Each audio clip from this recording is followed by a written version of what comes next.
podcast is intended for mature audiences.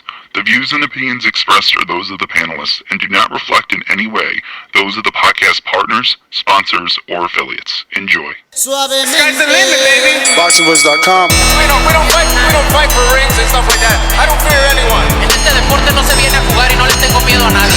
We don't come to play in this sport. I fear no one in this sport. Does that mean that you will fight Triple G later this year? Como lo dije en la pelea pasada, ahorita mismo me vuelvo a poner los guantes. As I said in the last fight, right now I'll put on the gloves again. ¡Viva México! Canelo wants to unify all the titles. When did you realize, Andy, that you could take his power? Because of the Mexican warrior that I am, I got that Mexican blood in me, so talking about the Mexican style, I just proved it. BoxingVoice.com. Ain't no other sight in the game could see the Boxing Voice. Welcome back, ladies and gentlemen. Welcome back to another edition of the Boxing Voice Radio. It is Thursday. Preview and predictions. We're going to give you our previews and predictions for this weekend. ESPN Navarrete versus Vaca card. Also, Jessie Magdaleno will be taking on Rivera. So they got an outdoor boxing doubleheader. It's going to be in Los Angeles Saturday on August 17th. We'll definitely be covering that live. Also, we'll discuss the feud between Anthony Joshua and his countryman brethren Lennox Lewis. We'll tell you all the details about Deontay Wilder and Luis Ortiz, their grudge match being pushed back. Stick around for those details. Shawn Porter and Errol Spence take to Los Angeles for a press conference for their fight. And Shawn Porter has some interesting things to say about Errol Spence and Ethers. I believe Tim Bradley. I don't know. This is Mike's topic there. He's always keeping good old Bradley in the mix. We got a bunch of other news and notes to get to. So if this is something that you're interested in, you know the number to call in. 1-425-569-5241. Press 1 one time. Voice your opinion right here on the Voice of the People hotline. Now, don't forget, you can add Nestor Gibbs on Skype to be part of the conversation. Call in anywhere in the world. Doesn't matter. All you got to do is add Nestor Gibbs and be part of the conversation on Skype. Download that app absolutely free on the Android market and on the Apple iPhone market while you're there.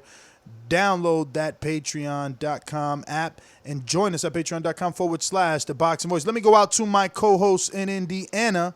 Butasi Production.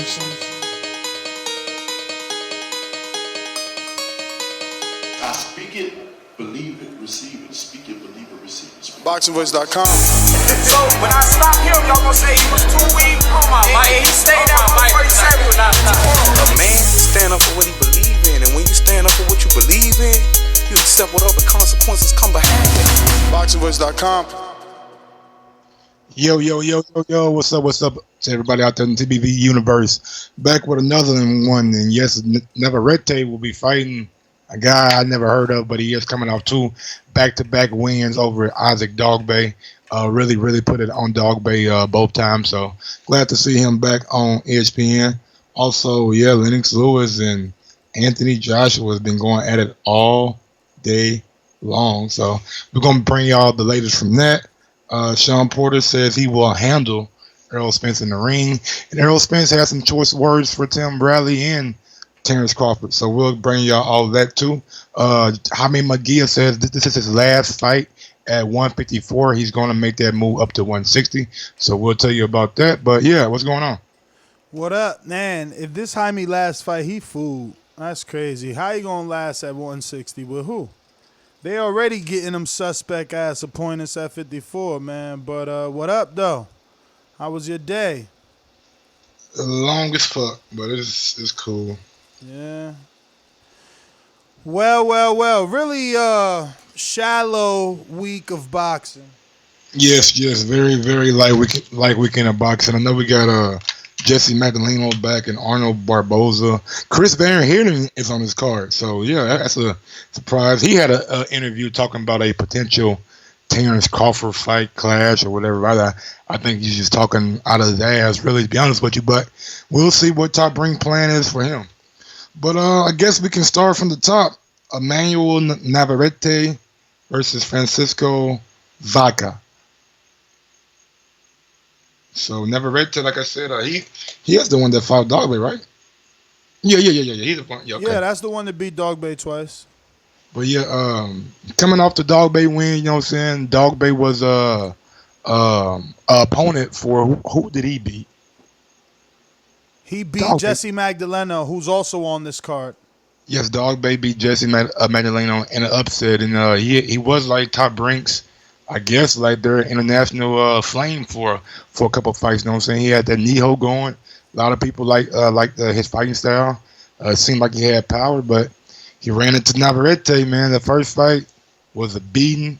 Second fight was even worse. So, Navarrete put himself on the scene with that fight. I really don't know much about him besides of the Dogbay fights, but I'm excited to see him back because one thing was apparent. He is a big puncher because we thought Dogbay was a big puncher. He really showed us that he is a big puncher when it comes to that 122 division.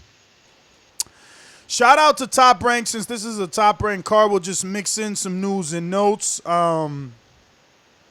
They signed Amir Iman, and Chris Van Heerden is also on this card. 2 welterweights.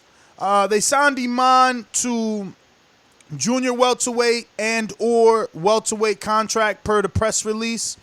Remember, we had his manager on the show. I sent him congratulations to Peter Kahn, who writes for Forbes.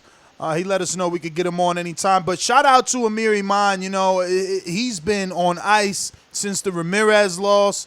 And, you know, he was expected to be a high-level talent, maybe now with the, machine of Top Rank behind him and the, the dates that they have, his activity could be up to par.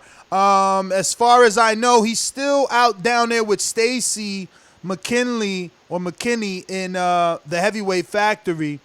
So I don't know. Hopefully he changes trainers. I'm going to just go ahead and say it. But, yeah, man, shout out to him and Chris Van Heerden. 2 welterweights about to try and make a mark on that Top Rank side over there. Yeah, I think it was a good pickup at one for them. I don't know what Amir Iman really brings to the table. I know he was a highly touted out prospect, but he's I guess he's a name for somebody over there, right? For in the 140, maybe possibly 147 division. Maybe they match him up with Jose Benavidez or Luis Collazo or somebody like that. Definitely. I mean, Amir could fight Collazo. He could fight Benavidez. He could fight Bazboot and all those welterweights, He's more of a name than all those other guys except for Collazo.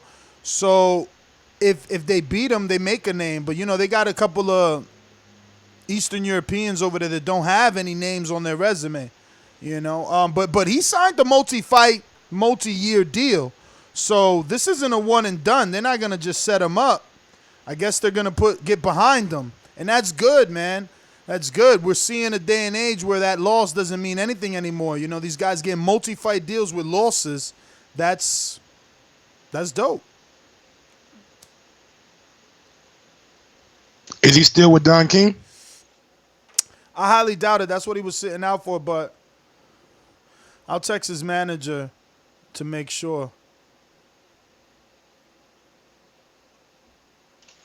Well, good for him. At least he get some real TV time and TV exposure with being on ESPN. So that's good for him. I'm glad to see Top Rank helping him out and really trying to get behind him, as you would say.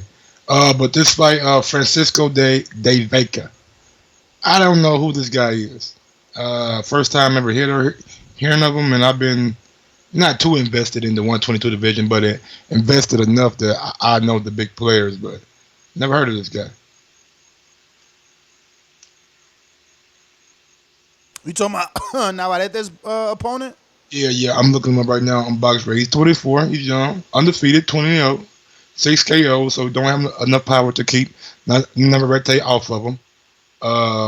Yeah, he's been in there with Ernest Guerrero, 31-25, 17-5, 30-22, 28-3. Victor Proa. Yeah, not really no notable names on his No names that I would what's know. interesting is that he's Mexican, but all his fights are in America, so he's Mexican American. He looks like he resides in Phoenix, Arizona.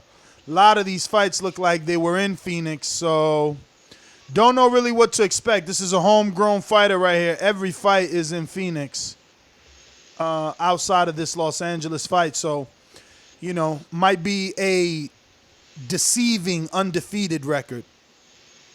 Absolutely, and the 6 knockouts should give you cause to pause, because if you're fighting those level guys, and no disrespect to those guys, but a lot of them have double-digit losses, you should be getting those guys up out of there. If you're like one of those prospects that coming up, like it seems like he has a big push behind him in the Phoenix area. So yeah, he definitely outboxing him. According to the scorecards, he's whitewashing the opponent, so he's not a bum. Okay. All the scorecards are wide. He's 24. His name is Panchito El Centenario, whatever that means. Centenario. I don't know what that is. Centennial? But this is for the WBO junior featherweight title, 122. Like I said, Navarrete. I want to see if a new way comes out of the tournament if he goes up to 122, and if he does, who does he likely sign with? You know what I'm saying? So I'll probably sign with Eddie Hearn. Who knows? But yeah, man, I want to see him move up and start fighting some of these guys at 122. It just seems like 118 is just not there. There's no opponents there for him. All the champions that he's been fighting, he's been knocking the fuck out. Bro, I hit the train up. He sent me the link to the article. Like, come on, champ. Could have just told me that shit. Now you want me to read this thing, huh? So must be like he left Don King or some shit. I mean, I got the press release and I ain't received anything that said that, but the ESPN title says Iman settles suit with King, signs with Top Rank.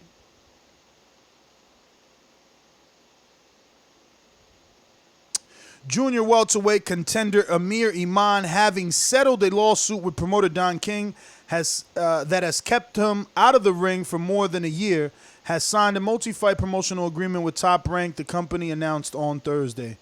Iman came to the attention of Top Rank officials in his last fight when he and Jose Ramirez met for a vacant junior welterweight title on March 17th. I wonder how much that buyout was. Don't know. Settled suit tells me, you know what I'm saying, they came to a amicable agreement. Mm-hmm. Probably paid him a little cheddar, you know what I'm saying, and probably so you probably are right. Since Bob paid that cheddar, he's gonna have to like invest in him and like kind of build him up for somebody over there at 140, possibly even try to get him a title shot if Regis goes up to 147 and like vacates some of those titles when he gets out of the tournament, if he goes in the tournament. You know what I'm saying? Been a lot of news about that. They're supposed to come to some kind of, or the WBSS would like to come to some kind of agreement about that situation. So it says Iman will fight at junior welterweight or welterweight depending on where the best opportunities are for him. Ooh, Pedraza versus Amon. I mean, he's been at 140 all his life, man. That's why I seen that welterweight quote, and I'm like, all right, he's going to move up. He's been there forever. I mean, I want to say he started his career. I know what Top Rank trying to do. I see it, man. They trying to build up Pedraza. Pedraza fighting somebody pretty soon. It's supposed to be on the Older Wilder card. Yeah, might as well go ahead and give y'all that news since it's part of Top Rank. Where's that shit at? Wow. That sucks. Didn't I write it down? Yeah, man. He's 21 fights in. He started his career at 140. So, that was in 2011. So we talking about 6 straight years. And you got a whole year of inactivity. So they're adding Miguel Burchell. He's fighting somebody likely to be fighting somebody on the Fury card. And Pedraza is going to be fighting Jose Zapata, a former opponent of Jose Ramirez, likely to be fighting on the Fury Older Wilder card. So, Yeah, I think that they're trying to build that card is going to be up, trash. Say what now? That card is going to be trash. You don't think Zapata and Pedraza will be a good fight? I mean, it'll probably be a good fight, but don't nobody know Zapata. Just because you've seen Zapata put up a good fight with Ramirez doesn't automatically make him, a runner-up for the popularity contest. That's why I want to see him again against Jose Pedraza to see how. And that's how cool. He plays. That's cool. You're a hardcore though. You're a hardcore. That's horrible TV programming. Tyson's supposed to be making a splash. He's fighting someone no one knows. Pedraza is someone we know. He's fighting someone we don't know. I mean, horrible. And it's supposed to be like Mexican Independence Day or something like that. It's. Did you see that tweet that I sent you from the WBC? I did. They're trying to find out. That's not out of the ordinary. That's how that is. That isn't a belt you could defend or anything. It's a memorabilia belt, like for the day. But we know if Canelo was fighting on that date, that belt would be going to him. Of course, and because he's not, they letting the public pick. That's the thing. And that's what I'm saying. But like the picks are like Wilder and Fury, really? Because they're fighting on a date. Don't care, but like I don't care. And that's exactly my point. The same face and everything you just said was exactly what I said about that card. That's why I'm saying this card is shit because it's on the wrong weekend in the wrong location at the wrong time. Even Jaime Munguia, like he's probably like the most deserving, but his opponent doesn't merit that belt.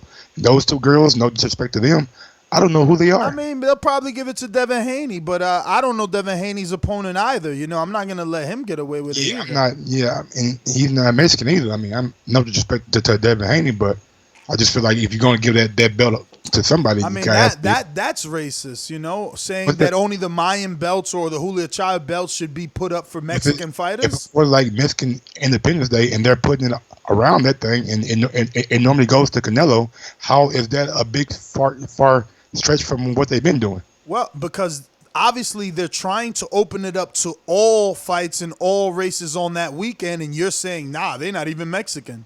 Yeah, I mean, I stand behind it too. I mean, I don't feel like if Nigeria had a belt or something like that on their Independence Day, they should be, if Canelo's fighting on that day, he should get that belt. No, he's not Nigerian. I mean, I'm sorry if it sounds bad, but I just feel like if it has to go to somebody, it will go to Jaime Munguia because he is of Mexican descent. My opinion. Could be bad, could be wrong. Like I said, man, it don't matter to me because it's just memorabilia. It's not a belt. It's belt. not called racism. It's called nepotism. It's not a belt, so it doesn't matter to me. It's just a trophy for the event. It's not something they could defend. It's nothing like that. It's a very expensive and beautiful trophy belt, but nothing that could be defended, nothing that they're going to be ranked any higher for getting. So it doesn't matter to me who receives it. It's all good. But that Fury card is trash. I stand by that. So Magdaleno's back versus Rafael Rivera on the undercard, Emanuel Navarrete and Francisco de Vaca. He's coming back as a featherweight. Let me just double check that. What did he get beat to Dogbay at? Is Dogbay the one that cleaned the clock? If he's coming back at featherweight, then he's moving up because the belt that Dogbay had, Navarrete had, and that's 122. Yeah, this is second fight is going to be at featherweight, 126. His only loss was to Isaac Dogbay at 122. His last fight was to Rico Ramos, who I would have liked to see him knock out. Let me just double check. I know Rico, I believe, lost to Rigondeaux, right? Long time ago. Yep, Rigondeaux. Let me see if Rigo stopped him. Yep, Rigo stopped him. Ronnie Rios couldn't stop him. Gonzalez couldn't stop him. Cuellar, damn, I thought he was a puncher, couldn't stop him. Marrero stopped him, the Dominican. So I would have liked to see Magdaleno stop him, especially coming off that Dogbay loss. He got his ass beat by Dogbay. And we talk a lot of shit about AJ and, run it back and, be a man. Bruh, Magdaleno swept that ass whooping under the rug, and he going to keep it moving. Just like after Mars, Johnny Gonzalez. Sometimes you got to do that, and that's what I was telling AJ. AJ want to be big and bad. We'll see what happens. Magdaleno swept that up under the rug. He went another way, and he'll be back. But I'm not sure if he's back. I mean, I don't know. If you can't beat Rico Ramos by knockout at this point in Ramos's career, he's no longer with Heyman. He's just getting fights whenever. Like, I don't know, man. I don't know. We'll see what Magdaleno got. At least he moved up. He's been at that 22-pound division for a long time. He's 27 years old, and he's a one-division champ. He's obviously my favorite. I never heard of Rafael Rivera. He's got 3 losses and 2 draws. He lost to Leo Santa Cruz. He lost to Joet Gonzalez by split decision. I thought he was a puncher. And he lost to Joseph Diaz Jr. He's got a no contest with Jesus Pedro Lopez Marcialeno. He's got a no contest with, and then 2 draws with early in his career, Andres Tapia and some dude we never heard of, Eric Magdaleno. Don't know much about this dude. A lot of fights both in Mexico and America. So, you know, he's been getting his... Oh, he fought Ruben Tamayo. He beat him. Let me see what's up with Ruben. I don't know, man. Look, Magdaleno needs a win, and I'm sure that's what this is here for, to get him a win. The dude, you know, went 12 with Leo. Split decision with Joet and another 12. I mean, he got rounds in, bro. He got 127-round box, only a 55% KO ratio. Magdaleno should get him. We'll see what happens, though. No thoughts on that undercard? Yeah, I think it's going to be upset. I think Rafael Rivera is going to win that fight. Took Leo 12 rounds, you know what I'm saying? And this guy's moving up. Lost to Dog Bay. Went 12 with his last opponent. I mean, or went 10 or went the distance with his last opponent. So I don't know if Jesse's. We're gonna see how Jesse is at 126. I believe in this fight, guys. He's a credible opponent. Mm-hmm. On the undercard, I heard this guy Arnold. I heard this guy Arnold Barboza Jr. Not quite sure if I've seen him fight, but I definitely heard the name. Yeah, I've been hearing about him too. He's got a win over Mike Reed by decision. You know that Jose Ramirez stopped Mike Reed. He's got a win over Mike Alvarado, but we know Mike Alvarado is not what he used to be. He's only got 38% knockout ratio. We'll see, man. I mean, he's taking on Jorge Luis Rodriguez in a 10-round junior welterweight bout. No, he's not. Boxer got him scheduled as Ricky Sismundo. Oh, yeah? Yeah, I guess the opponent pulled out. I got that from ESPN today. I thought they would know since they put it on the card. But it says Ricky Sismundo is who he's fighting. Okay. Well, I we'll have to wait and see. I mean, this is like last week and not much boxing, so the boxing that's on, we'll be watching it, you know. So I'll check out Barboza this weekend and see what he got. On the undercard of that is Chris Van Heerden. Last time we seen Van Heerden, Errol Spence Jr. knocked him out in 8. Van Heerden, you know, decent guy. Nothing out of this world in terms of power. You know, he went 12 with Matthew Hatton, not the real Hatton. You know, not Ricky, right? So, super chat from that white boy. How's that spliff, Ness? Smells good. Yo, it's actually Gorilla Glue got me stuck. You heard me coughing over here. But with a little, it's actually Gorilla Glue with a little specks of Girl Scout that was on the raw tray. You dig? But yeah, man, Van Heerden, man, I don't know. I never heard of this opponent. You know, he doesn't have any really signature win, you know. He beat Steve Claggett, a Canadian fighter, you know, domestic level Canadian. I think Cecil McCullough, maybe, right? Maybe that's his biggest win. Actually, damn, look at all the losses McCullough had after Van Heerden beat him. After Van Heerden gave him his first loss, Ishe beat him, Harrison beat him, and now I don't know who this Eastern European is, dude, but he's 11-0. He's coming up these charts. This guy's actually Kazakhstanian. He's flying up these charts. Who are you, my good friend? Mavdi Ahmed Ashkelagiev, whatever that is. Let me get Jeffrey on the job.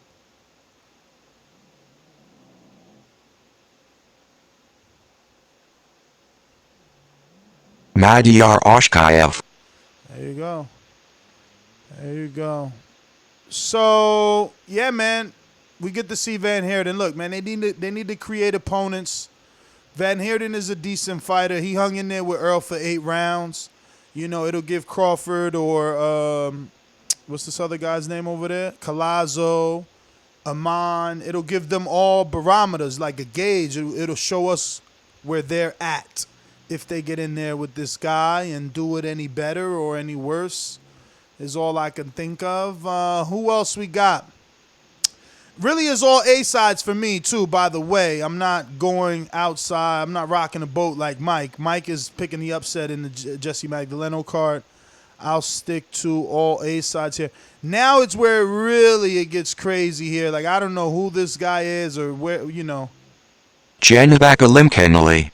I don't know who that is. He's a middleweight. It's a 10-rounder. We'll get him up on the board, see what we got for you. Okay, he's a Kazakhstanian. He's in Oxnard. He's 26 years old. He's 6-0, 2 KOs. And he's fighting Stuart McLellan or McLellan, whatever.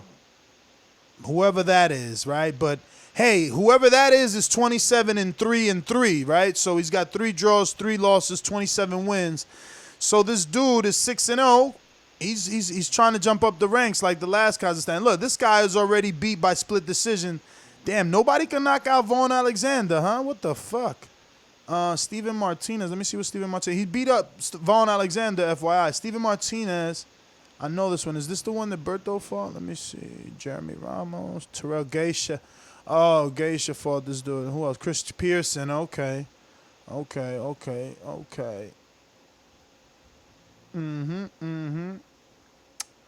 Mike, you alive over there? What's goody good? You just let me talk because these dudes is like, who the fuck are these guys, right? I'm just reading some things on Stuart McLellan, who he fought in Quebec, you know what I'm saying, from Kazakhstan. So, you know, Bob Arum has a foothold over there in the Middle East, you know what I'm saying? Yes. Brings those guys over and gives them opportunities, you know what I'm saying? So this is no different than what he always does. He fills out his cards with a lot of Eastern European guys to maybe see if he can find a diamond in the rough. You know what I'm saying? Who knows? No, remember the other day when I called him, he was in Kazakhstan, bro. So he's got his hands out there, and he's definitely trying to find some talent. And listen, it's boxing is international. You know, I was closed-minded in the beginning. I know I could be guilty of saying some dumb shit. You know how they're supposed to be from America or whatever. But they're not really supposed to be from America. I just want to see you fight on American TV like this. I want to see you fight on ESPN because I know you get. You ain't got to be from America at all. Just speak English. That's all I ask. No.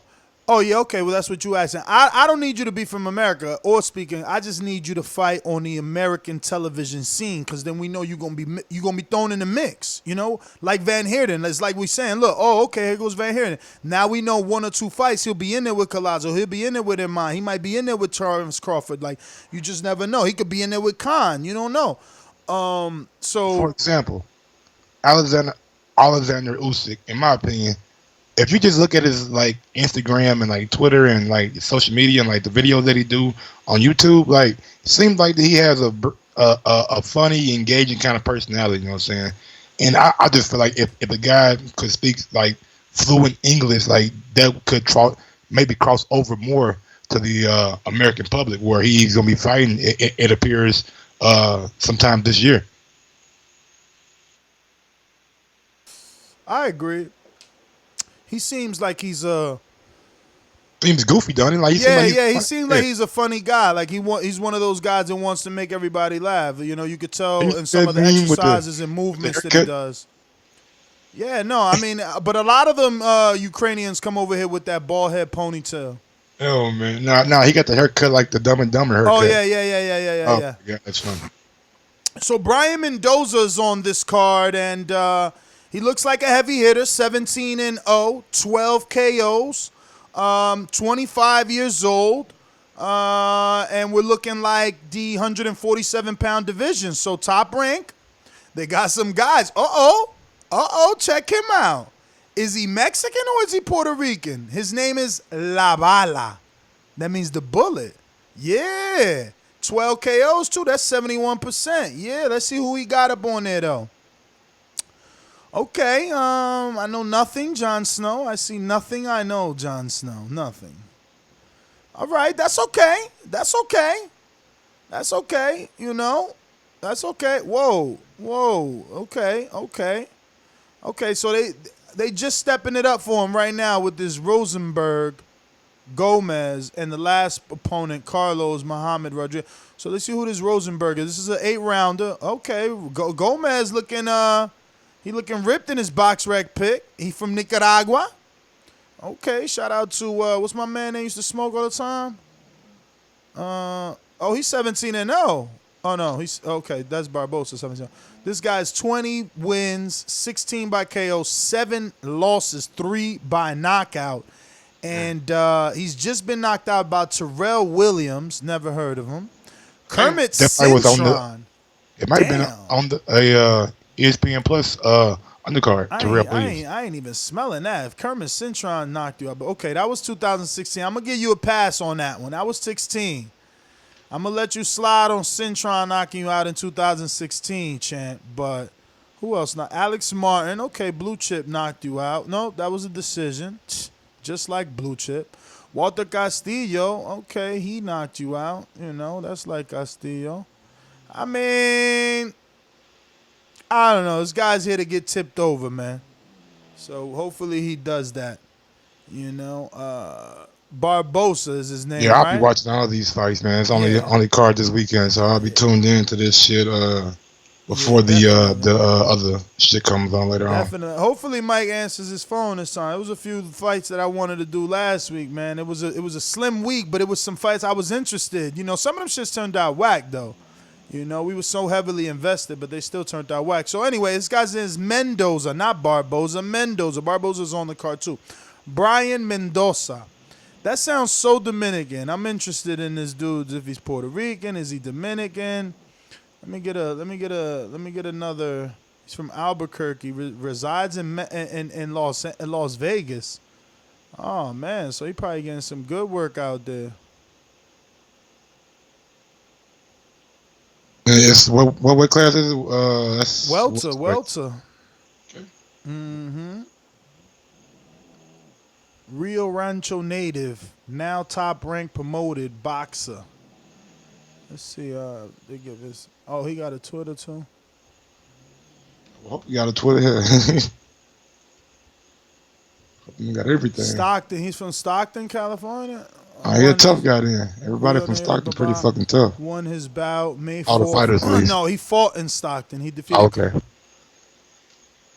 That was a quick story. And just real quick, shout out to Nate Diaz for I seen him smoking in the weigh-in. Open workout, even though it was only CBD infused, no THC in it, but still a good look for all the weed smokers out there everywhere. CBD infused. Yeah, they like, bro. Them two guys, his brother and him. They got like they know some shit over there. But I know CBD is good for the muscle. I'm saying like they are invested in like cannabis, like heavily. I know, but like, what's the point of coming on? I thought he was smoking weed. You coming on a stage all badass, blowing big ass cloud puffs of muscle relaxer, motherfucker. He out here blowing muscle relaxer in the air. Get the hell out of here. Okay, shout out to Brian Mariano Mendoza. He follows us, man. We got to get this old lad on the line, man. Shout out to you, Brian. My bad that we just getting hit, man. Okay, he's Cuban. La Bala. Okay. Oh, you got a YouTube channel? Let me see. Which one am I? Am I under mine or am I under? Oh, no, I'm under my others, man. All right, Mike. So what's next up? Let me go find La Bala real quick. Man, oh man. What is going on? What is going on with the heavyweights? What heavyweights? Which one? Deontay Wilder and Luis Ortiz, Oh, man. It you seems like you keep skipping? on. I thought you made topic number 2, AJ. I did? You did. Let me see, man. Let me make sure. 'Cause I Don't make sure, man, in case I'm wrong. We could just keep it moving. Okay, yeah, I definitely didn't. You didn't? But hey, AJ, man, let's go ahead. Do you have the soundbite from this morning? You didn't? Huh? It wasn't number 2? No, it wasn't. But we can go ahead and go AJ. I got some of those tweets from Lennox Lewis that I got. I mean, I got the soundbite. Lennox is a clown. I don't respect Lennox. He created a legacy, though. So am I.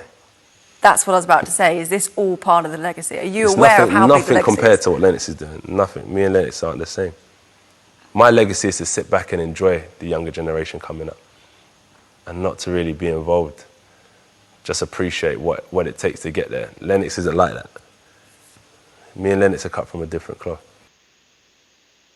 Yo, he gonna say Lennox ain't like that. You know why? Because he's saying like, yo, when I'm done, I'm just gonna watch boxing. I'm not gonna try and coach. I'm not giving my opinion. And it's like, what's wrong with that? Like, I thought he was taking a shot though, bro. I didn't think that. I thought when he said we come from different cloth, meaning he didn't take his rematch right. Oh right yeah, away. yeah.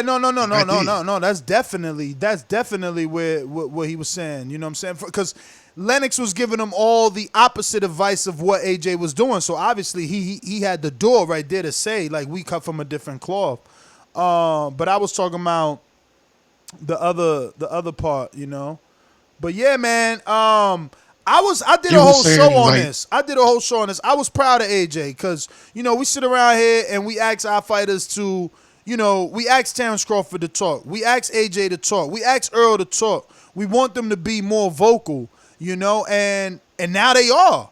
So you should have seen how many people turned on him like, oh, but he's a legend. He can't be doing this. Like, yo, all these Americans mad that he came at Lennox.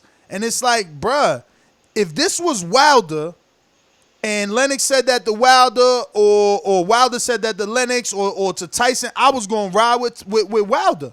Because if you pissed him off, you came at him, it's open season on your ass.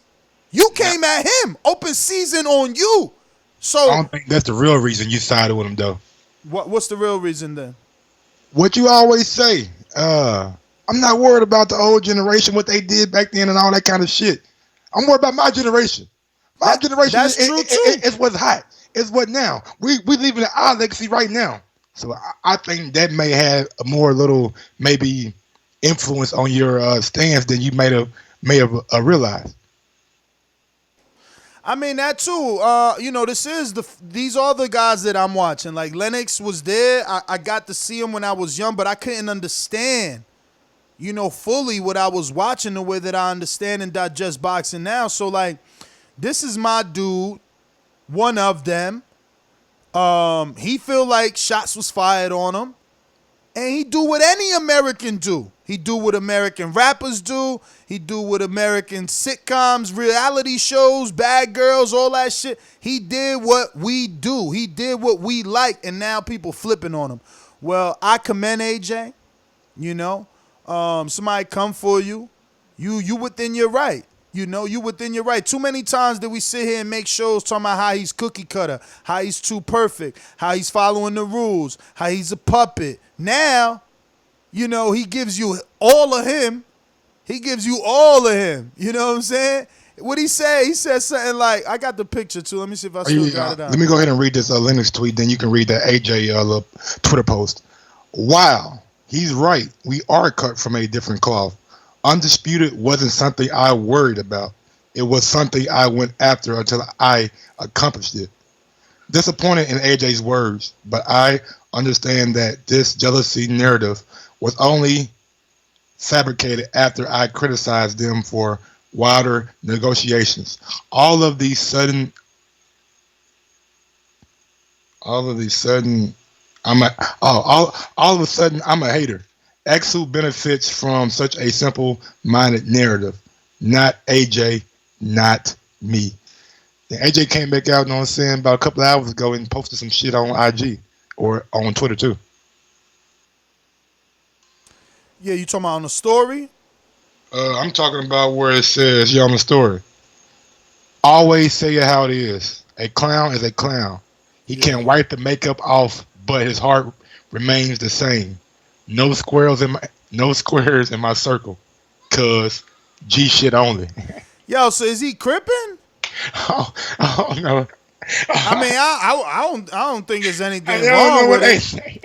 I don't think there's anything wrong with it, but no, I don't think he meant like cuz like that. I think he was just don't say, So I mean, maybe, he said cuz and then he said G shit only. So like that's kind of like real. Nah, man. I think he may be listening to like some Snoop or something, you know what I'm saying, that day. He may been on this, you know what I'm saying, blue shit that day, but I don't think he do always. Nah, I'm fucking with you. Nah, I don't think AJ crippin' like that, but nigga, that was pretty funny though. G shit only, nigga. Hold on, let me read that again. It got me going right quick. Yo. Always say how it is. A clown is a clown. He can wipe his makeup off, but his heart remains the same. No squares in my circle, cuz. Yo, he coming at him for real. Yeah, that was a mean one right there. And that's what I'm talking. That's what I want. Keep that same energy though. Keep that same energy with the Ruiz fight. I want you call him a fat boy, say that he's motherfucking, he thinking he the boss, you the boss, he know he's son. Keep that energy. And when it's Wilder's turn, keep that energy. Like, that's what I like. That's what I like. That's what sells. You got Ward and Bob and Team Crawford saying you ain't got to do that. We ain't got to act like that. And that's cool, man. I get it. Why we got to go crazy just to get sales? You right. But let's get this money, though. Absolutely. You know what I'm saying? Let's get this money, though. You can laugh at Broner, except you can't laugh at him on the way to the bank. Can't say shit when he's going to the bank. Last I checked, there was an Instagram post of Broner cashing out, what, 100 mil? I mean, 100,000? I don't know. 100,000 in hundreds? Like, even though that don't sound like a lot because we used to celebrities, talking about more, that's still cash money that he took out the bank. That's walk around money. That's 100,000 in cash dollars that he decided to walk around with. That's dangerous, okay? Where do you put 100,000 in hundreds at? Like, that's not little. That's what no one said. Buy your house, flip it, and sell it right there. You feel me? Yeah. But Lennox was not done. I don't blame AJ as much as I blame the people around him. To stoke the fires. I have remained at arm's distance from AJ to respect that he wants to make his own way. I'm sure he also gets sick of the constant comparisons to me over his entire career. Here is the first AJ. He is the first AJ, not the next Lennox Lewis. Like I said, I won't fall into that trap and be pitted against him. He has watershed moment in his career coming up, and all this only serves as a distraction by the media. Notice how they only led with his comments about me. AJ has my number. If he ever wants to clarify what's been said in the media or show me where I'm wrong about something, my doors remain open to him. But just know that disrespect is not the answer to his frustration. Gotta go. Catch a flight now. Bless. I thought he was gonna say just know disrespect is not top. I'm like, oh, look at the OG. But I was like, nah, he ain't. Hey, I respect it though. You know what I'm saying? Lennox, you know what I'm saying, gave his opinion, and like you said, I do like when fighters give their older fighters give their opinion about certain things. You know what I'm saying? But freedom of speech comes also with freedom of responsibility for what you said, and you cannot tell a person how to react when they hear something or see something that you said. They have their own emotions, and they can react however they want to react. And AJ chose to react by calling you a clown. Yo, that's something that you missed on the daytime show today. People was like, yo, like the super chat from Christian. He's like, AJ a Crip now, hands up emoji, and like I don't know what type of face emoji that is, but he said he deflects and relax. And that's what somebody else said. Like, yo, he deflecting. Like, all this coming at Lennox is to take the heat off of the Dillian White beat sample and the fact that Andy Ruiz still ain't sound. Andy Ruiz just put out another post like 3 hours ago saying, yo, relax to all my fans and supporters. My team is now talking with Hearn's team to work out the details. So it's still not done. You feel me? So is this all deflection? Is this all just like, what's that? Sprinkle what? What we sprinkling, Mike?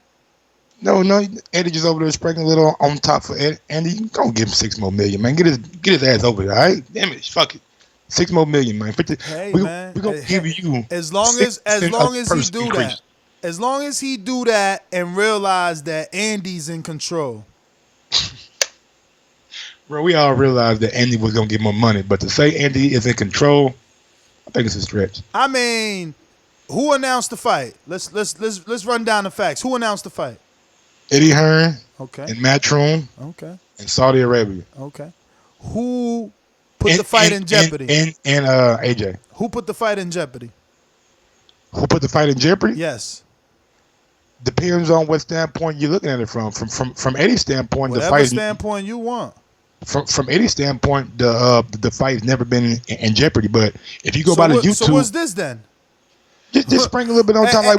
And for the people listening on the podcast, because this is more than just a video, I am mimicking Mike when he was sprinkling, I don't know, I guess salt on a steak or whatever. Eddie knew, you knew, I knew that Andy was gonna get more money. But there was dozens. There was millions of fans that were out here saying, yo, he signed the contract. He signed the contract. He did sign the contract. And I kept telling you from day one that contract meant nothing. It meant fuck all. I don't think it meant nothing, though. I think it's if you doing this, you know what's being sprinkled on top. You gotta make him happy. That's like, this fight means a lot to, like, Eddie, you know what I'm saying? Like, there's a lot of money involved in this fight. He don't want to lose that $40 million fight. Like, if it takes to give Andy $6 more million, $15 million, that's what we got to do. That's what Eddie got to do. I keep on saying, I'm part of Matchroom or some shit. But that's what he got to do, you know what I'm saying? So I would say Andy does have leverage. I mean, he has leverage. Man, if you're going to sprinkle on top, is a stretch. If you're going to sprinkle on top, you know who won. That's it, man. It was a Mexican standoff, and the Mexican won. We played chicken. I said I'm pulling out. You said I'll go to court. If you give me money, I won, Mike. Stop it. You won? Okay, you won. Okay, that's it. But you're still fighting and Saudi, like I said, right? Man, and what he said from the beginning, according to Mike Coppinger, I ain't signed shit. I ain't going over there unless they give me more money, significantly more. And we all understood that. Nah, everybody tried to get on just like he said. That's another tweet we got to talk about. What was that secondary tweet he put? He like, 5, no, he said 3, 2, 1. All the contract lawyers in my comments right now. Because you motherfuckers think you know more than him. Meanwhile, he's sitting out here. Every time you see Andy, now he got a new chain on or another watch. Knock it off, man. Knock it off, my man. Yo, the champ flying around. He in Mexico every day. They got him on sitcoms. He was on ESPN Deportes. And for everybody, PBC not acknowledging the WBO. Why the fuck he got his belt with him everywhere? Just did another photo shoot. I'm gonna send you the picture. That shit look fabulous. It's like he threw the WBO in the air and it's. I mean, yo, the expression. A matter of fact, I'm gonna screen share this shit because it's too dope. Bro, the way you talk, bro, you would thought you picked Andy first fight. What? So the way you on the Andy team now, it made me think, did you pick Andy in the first fight? But I'm glad we got video. Nah, I ain't pick Andy in the first fight. I just don't like how people are acting. Just because the man is trying to get what he's worth, they want him stuck in his slave contract. The same contract that Wilder told us about. And that's why I'm Team Andy in this instance. Because it's like, oh no, he signed the contract. Fuck him. I got people in my comments, dog, dirtbag losers, you know? Dirtbag losers that are saying, oh, I hope he didn't move in his house yet. You know, like come on, bro. Like, is you a boxing fan or you some bitter ass, sour clown ass, lawn mowing ass nigga? Get out of here, bro. That's not nice. That's that not nigga right. Am said he only had Mountain Dew in the refrigerator or some shit. Bro, people Damn, out here he just saying, moved into the bitch, bro. Like, they ain't went grocery shopping yet, bro. He not even moved in yet. You know what I'm brother, saying? they out here saying all type of hateful shit, man. Even Eddie, oh, we're gonna get him a plane. Yo, I mean, Eddie, I don't know. Look, man, look. I'ma hold my real thought. I'ma just say, give a big shout that's out, some borderline shit. Like, oh, we're gonna get him a plane to hold all his jewelry in. Come on, man. I mean, yo, I can't wait for this fight because the buildup is getting dirty. I'm telling you, man. Y'all not seeing it because your eyes ain't open. The press coverage is gonna be a lot more spicier than the first one because it's gonna be some shit that I believe AJ gonna bring up. It's gonna be some shit that Andy brings up. It's gonna be some shit that the trainer Manny Robles might even throw his two cents in on. You know what I'm saying? And you know Eddie's gonna be there poking the bear. You know what I'm saying a little slick shit about how my guy's gonna knock him out this time and all that kind of shit. But yeah, I gotta give a quick shout out.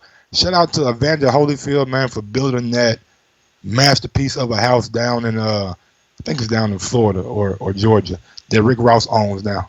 It's gonna be in Coming to America 2. That they're gonna use that Holyfield old estates, Rick Ross current house, to put that in the movie, and that's gonna be Eddie Murphy's like home or kingdom or castle, whatever you want to call it. That ain't work, huh? I'm trying to screen share this shit, but it ain't. You see it? See what? I'm behind you a little bit. It's a poor picture. Let me see if I do. About. Oh yeah, we see the red strap. Yeah, whatever, man. So what we on? We still on the AJ news, or we moving on?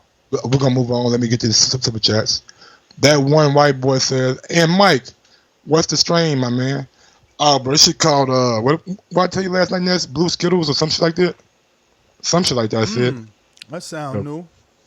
We got well, you ran that from Kristen Lambert. We got Calvin Moffitt. The fight won't happen. It's Fury, Klitschko all over again. We got one from Kristen Lambert. People forget Al Heyman is a lawyer. And we got one from T Bonafide. TBV always coming through with that pressure. Good work, guys. All right. We're moving on to the next topic. Deontay Wilder versus Luis Ortiz. It was scheduled or rumored for November 9th. Now it is being rumored for November 23rd or 24th, Mike. Yeah, but we got to let them know why it's no longer being rumored for November 9th. Who could have possibly took that day from them? Well, I'm not saying took like that. Yeah, they moved off the date. They moved, according to Michael Coppinger, Deontay Wilder moved off the November 9th date, leaving it open for KSI and Paul Logan to rematch in Los Angeles, California. And Eddie Hearn has declared that he's going to promote the event. So, you know what's funny? Is he going to send me my check? Daniel Alvarez, be out there. Is he going to send me my check, though?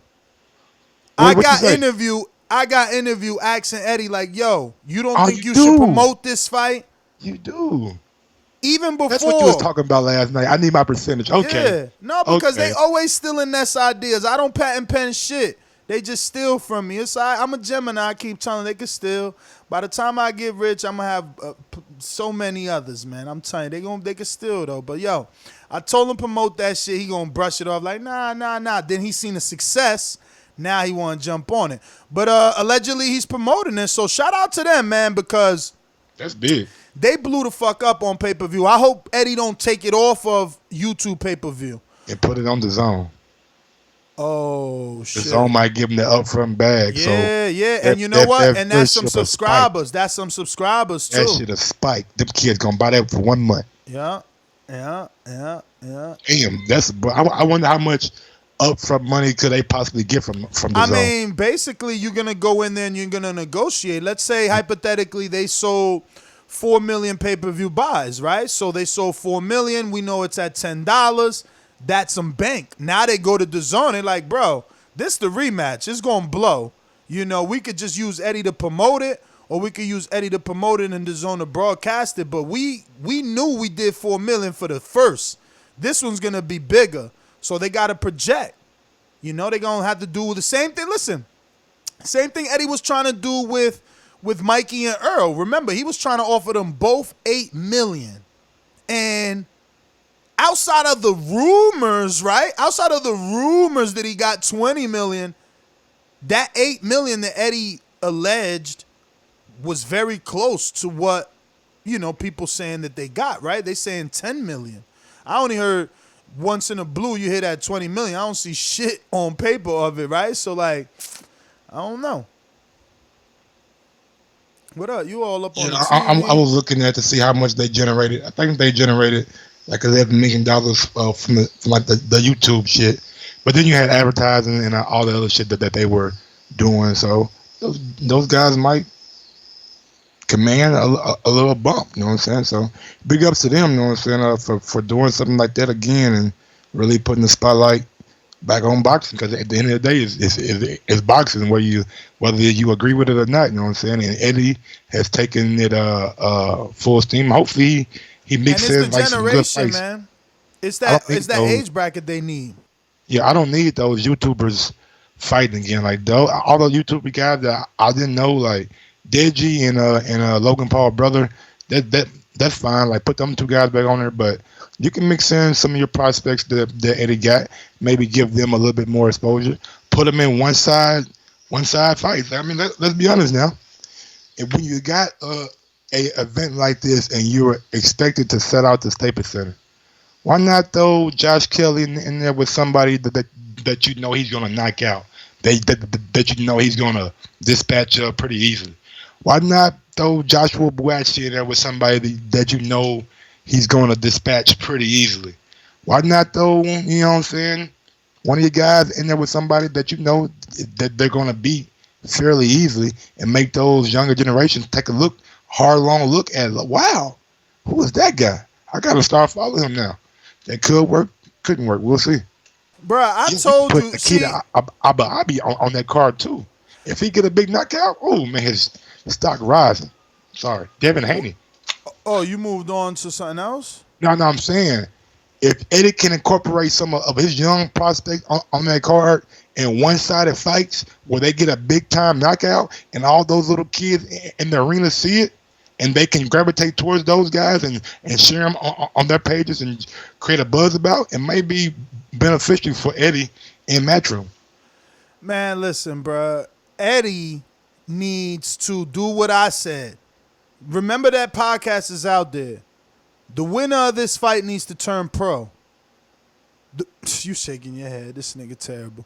Both they fights on pay-per-view. Both they fights selling over 1 million pay-per-views, and you ain't gonna turn them pro? Man, you got problems, bro. I'm done with that subject. Who says these guys even want to turn pro? These guys make millions of dollars sitting at home, my nigga. What do I need to turn pro for, man? They ain't making them type of millions that Eddie could make them. That's true. But they ain't getting hit in the face either. Yeah, you're right. And they got a head guard on too. Ain't like they going against somebody that's been an amateur, even if he wasn't a good amateur. He knows that shit right now. I got a motherfucking opportunity. I can be 0-35. Ain't no way Logan Paul about to get in the ring and beat me. Who? Well, never mind. I ain't gonna say that because probably an 0-35 guy out there that he'll probably dust. But like once like the man, level. Listen, as a promoter, you walk, bro. I mean, we just went through Arnold Barboza. You know, like he had mad pro fighters. Like that's what you do. You get him a debuter every time out. You get him a Euro dude every time out until he like 15-0. Then you get him an old at 15-0, right? Imagine KSI or Logan Paul 15-0. How many years is that? At least 3, 5 fights per year, right? So then 3 years from now, you put him in the ring with Brian Rhodes. Brian Rhodes was a natural 54-pounder, you feel me? And Brian might be too much, but that's what I'm saying. That's how you do it. You ain't trying to, the dude is going to sell. He going to sell. Yeah, he going to sell, but you running the risk of getting him fucked up. What? Just because Brian Rhodes old, man, bro. You don't know how to matchmake, man. You don't know how to matchmake. Yeah, you're probably right. You're probably right about that. I never had. You don't know have. how to matchmake, man. You got to matchmake him. But yeah, moving on from this part of the number 3, but Deontay Wilder and Luis Ortiz are rumored to be fighting on November 23rd now in Las Vegas. So that's a shift from the Staples Center. And I've been waiting to hear something official on this fight. Nothing really official yet, but Wilder did say that it's going to be coming later this year. But we haven't got a date locked in. We haven't got a venue locked in. You know what I'm saying? So I'm just wondering what's the hold up. Hopefully it comes any day now. What, for the Wilder-Ortiz announcement? Uh-huh. I mean, wasn't it TV was the holdup? According to the Coppinger tweet, we're not sure. Mike interpreted it one way, I interpreted another. So I'm giving you my interpretation of the tweet, and my interpretation was that Deontay Wilder and Luis Ortiz moved off the November 9th date to get on the November 24th date because they're trying to have it carried by both Showtime and Fox pay-per-view. And I think that is simply because they're seeing the success with Fox, but then they're still scratching their head does Showtime have more success? Do people already know Showtime to be a pay-per-view location? And, we're doing this on terrestrial television and we're just not getting the numbers that we thought we would. I don't know. So maybe that's why they're trying to put it on two separate platforms. My interpretation of the tweet was, what? You said two separate platforms. Yeah, because I'm trying to tell you, that's what my interpretation is, that they want to broadcast it live on pay-per-view via Fox pay-per-view and via Showtime pay-per-view. And my interpretation was the Showtime and Fox are battling for that pay-per-view. I believe that Fox and Showtime are trying to see who can outbid each other and which station gets the pay-per-view. I think if you're PBC, you're looking at Fox and you're seeing the success of Manny Pacquiao and Broner, the success of Mikey Garcia and Errol Spence, the success of compare the Broner pay-per-view to the Thurman pay-per-view. It's like 200,000 more because maybe it was a better opponent, who knows, but it was on Fox, so maybe more eyes got to see it by being on Fox, more advertising, because they're Fox, like we all know, it's like not even cable. It's like a basic antenna channel that everybody gets as long as you got to plug in an antenna. So a lot more people can see it and possibly buy it or stream it or however they do it nowadays. You know what I'm saying? So I just think that they are battling for it and not trying to do a joint. When we'll see who's right. Yep. What do you think about that possibility, though? Of having it on two platforms? I just don't see why, if you're Al Heyman, you're cutting two chicks. Why? Why wouldn't it be commission based? You sell what you sell, you get half of what you sell. I guess. I don't know, man. It just, okay. If you think about it, Fight TV application had the Canelo Triple G pay-per-view. But it was like you buy it through Fight TV, but it's still Canelo, you know what I'm saying? Like it's still Manny Pacquiao and Thurman, you know what I'm saying? Like it's still Fox pay-per-view, but they have it to where you can buy it through Fight TV. Maybe it's going to be something like that. I just think that someone is thinking, people know how to buy pay-per-view right here. It's like me, right? Like I'm a premium cable subscriber. Like I do Showtime series, HBO series, Star series. Like I got all the channels. I'm rarely on Fox. Like when am I on Fox? That's you though. Exactly. But that's what I'm saying. So they're losing me. They're losing me. They ain't losing the hardcore fan. Dog, not me as a boxing hardcore. Me as a cable premium network subscriber. Use your brain, big dog. Go ahead. What is the most popular event that comes on every fucking Sunday? NFL. Bro, you still football. talking about terrestrial television. NFL, but bro, more people watch football every Sunday than they watch any fucking thing else. Facts. Okay. So if I can run, hold on, let me finish. If I can run commercials about Deontay Wilder and Ortiz and show Deontay Wilder big ass knockout power that he has doing football commercials on Fox. On Fox.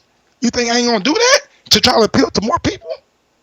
Those same amount of people don't all have Showtime. Some of them probably do, but not all of them. Just saying. I didn't want to cut you off, Mike, but it didn't work twice. They did 2 pay-per-views on Fox, and we didn't see crazy numbers. We talking about Thurman and Josecito doing 2.7 million on terrestrial television, and we could only turn around out of 2.7 million boxing fans, all we could turn around is 400,000 pay-per-views, 600,000 pay-per-views. You can't blame the fucking the marketing strategy, because if the marketing strategy wasn't there, it'd probably be less than that. Bro, people can stream that shit now, man. It's not hard. It's not hard at all. It's not like you putting a code in and like you typing it in a website, going to their website and push and play. It's it. Like, people are not gonna pay $74 anymore for pay-per-view unless they really, really have to. I don't know, man. It seems to me whenever the fight is worth it, people pay it. Floyd just fought not too long ago. Canelo fought not too long ago. You know, you can make excuses, but when the good fight is there, people pay it. Floyd and Conor had like 4 million pay-per-view buys, right? How many illegal streams did they have? I don't know. We don't know because all those things are guesstimated. It was numbers that came. Hold on, let me Google it right quick. Like I said, all those numbers are guesstimated. I mean, they said allegedly that Wilder Fury was watched by over 10 million streams. It's like, how are they even calculating illegal streams? Like, if you can calculate the illegal streams, then somehow you should be able to stop it then if you can fucking track it. Like, it don't even make any sense to me, but whatever. That's outside my realm. I don't even do illegal streams. I actually buy them shits, man. I'm a streamer, big dog. It wasn't a shot at you, bro, and it wasn't to remind the listeners that you stream. I'm a buyer, you know? It's the only sport I fuck with, you know? If I don't support it, who's gonna support it? I would be hypocritical to sit here day after day telling you how great it is to steal it. What's next? Shawn Porter? Yeah, Shawn Porter. Let me go cue up these soundbites that I have. Yeah, let me see. Shawn, what's Shawn at? But I just know what it takes to beat them, and I know that I can do that, you know. So I think that there's going to be a lot of surprises September 28th. You guys are going to be surprised at, you know, how I handle him, and vice versa, how he does not handle me. And I think that, you know, I'm okay in saying that right now. I don't think that that's my confidence speaking. I think that's my heart speaking. You know, I just know I have what it takes, and I don't think you guys have seen anything like me in the ring with him before. I like the confidence of Shawn Porter right there. You know what I'm saying? Not taking a step back, letting people know how he really feels in his heart. And like you said, it's not my confidence speaking, it's my heart speaking. And like I've been saying, I don't think that this is an easy fight for Errol Spence. I think he goes the distance. I think Shawn Porter has a fighting chance in this fight. If I had to put a percentage on it, I'll tip it 70-30 for Errol Spence. But I think Shawn Porter's going to put up a damn good fight, maybe even 65-35, somewhere around there. But yeah, I think Shawn Porter's confidence is very, very good, and I like what I'm hearing. And from all intents and purposes, it seems like him and his dad have really, really been out there training hard. I know they've been saying it a lot in the media, but he looks the part. Yeah, man. I mean, for me, it ain't nothing but words. Because they said all these things when they fought Thurman, you know. They went harder, actually. They went harder. You know, they acted like they beat Thurman in sparring. They alleged that. So this is no different, you know. We got to wait for fight night. This is to sell tickets. It's like a caller said this morning, you know, we asked for Porter to be more vocal. And he's out here trying to sell the fight. Earl is the one on some calm shit. Porter has always tried, You know, he did the whole WWE thing when he wanted to fight Danny. And now that he's fighting Spence, you know, you seen him at the podium trying, so we gonna have to see this fight. That's what it's gonna come down to. It's gonna come down to watching this fight on that fight night. You know, hoping that Porter doesn't try to do something new, man. You know, Earl said in the press conference he was expecting Porter to bring it, and you know, Porter kind of made it seem like that ain't what I'm gonna do, and it's like, don't start trying to box, man. Do what you do best. Make it ugly, make it tough. Get in there, throw punches, let hands go. You know? Yeah, I'm glad you brought up that Thurman fight. I thought that was probably one of Porter's better performances, and I actually thought, like watching it live, that Shawn Porter probably won that fight, but he didn't get a decision that fight. So if he's talking like this again, hopefully he's training however he was for that Thurman fight. And yeah, Earl, you know what I'm saying, he was cool, calm, and collective. And Cam Porter had a take on why he was so cool and calm. Let me play that clip right quick. And it just so happened before we left, we decided to go out to dinner, Papa Do's, and guess who knocked him out? And I'm not saying anything about so we went over to his table and said hello to him. Different energy, as he likes to say. I think that I kind of, we didn't pick up the bill. We just kind of backed his ass up against the wall in the corner and say, hey, man, why didn't you show up in your town for your own autograph signing? You know, What did he say? not a lot, because in reality he had someone who fed him the line about the family dinner. He's not quick with it like that. He don't come off with that kind of stuff. He can't come off with that kind of. He won't be able to compete with Shawn on that level when it comes time to these microphones. And nigga said he ain't quick to come up with that kind of stuff. He won't be able to compete with Shawn when it comes to this microphone. Sometimes, man, your daddy can get you in a whole lot of fucking trouble, man.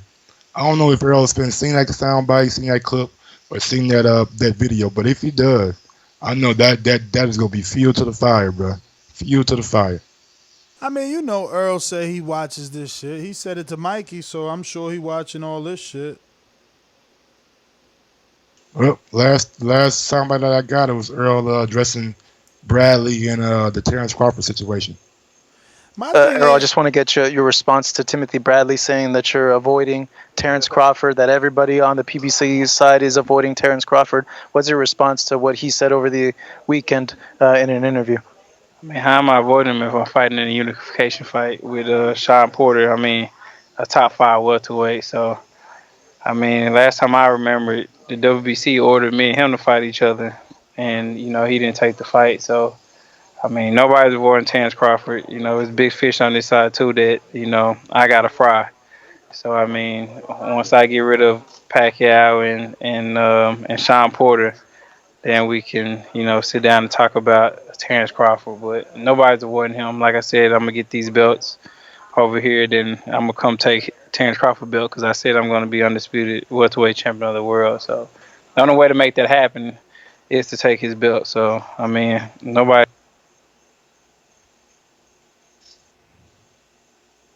Truth. Hey man, can't be avoiding the guy if you're doing a unification. But it's a fight that we all want to see, that we all gonna keep pushing for until we get it. So hopefully he lives up to his words and come and try to take Terrence Crawford belt, because I would love to see that.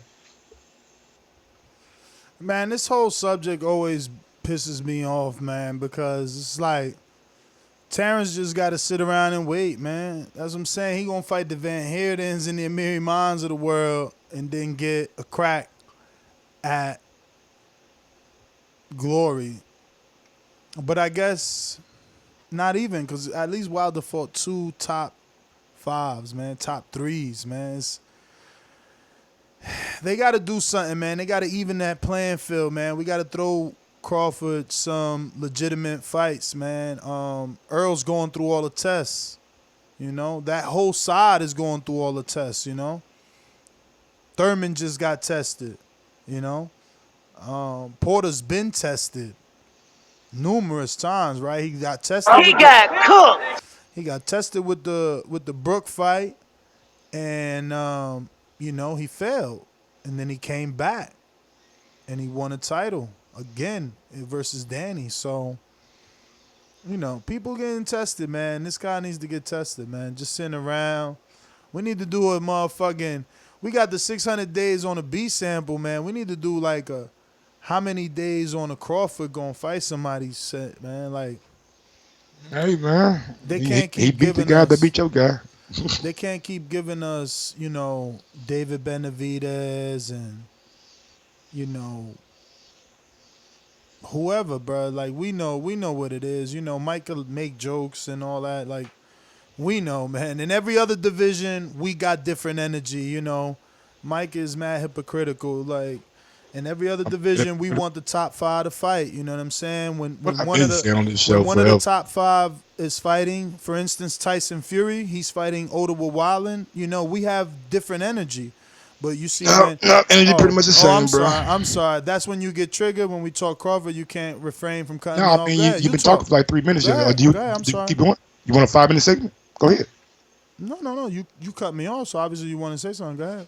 I already said the energy always been the same for me, bro. I want to see Terrence Crawford fight Errol Spence. I want to see him fight Danny Garcia. I want to see him fight Keith Thurman.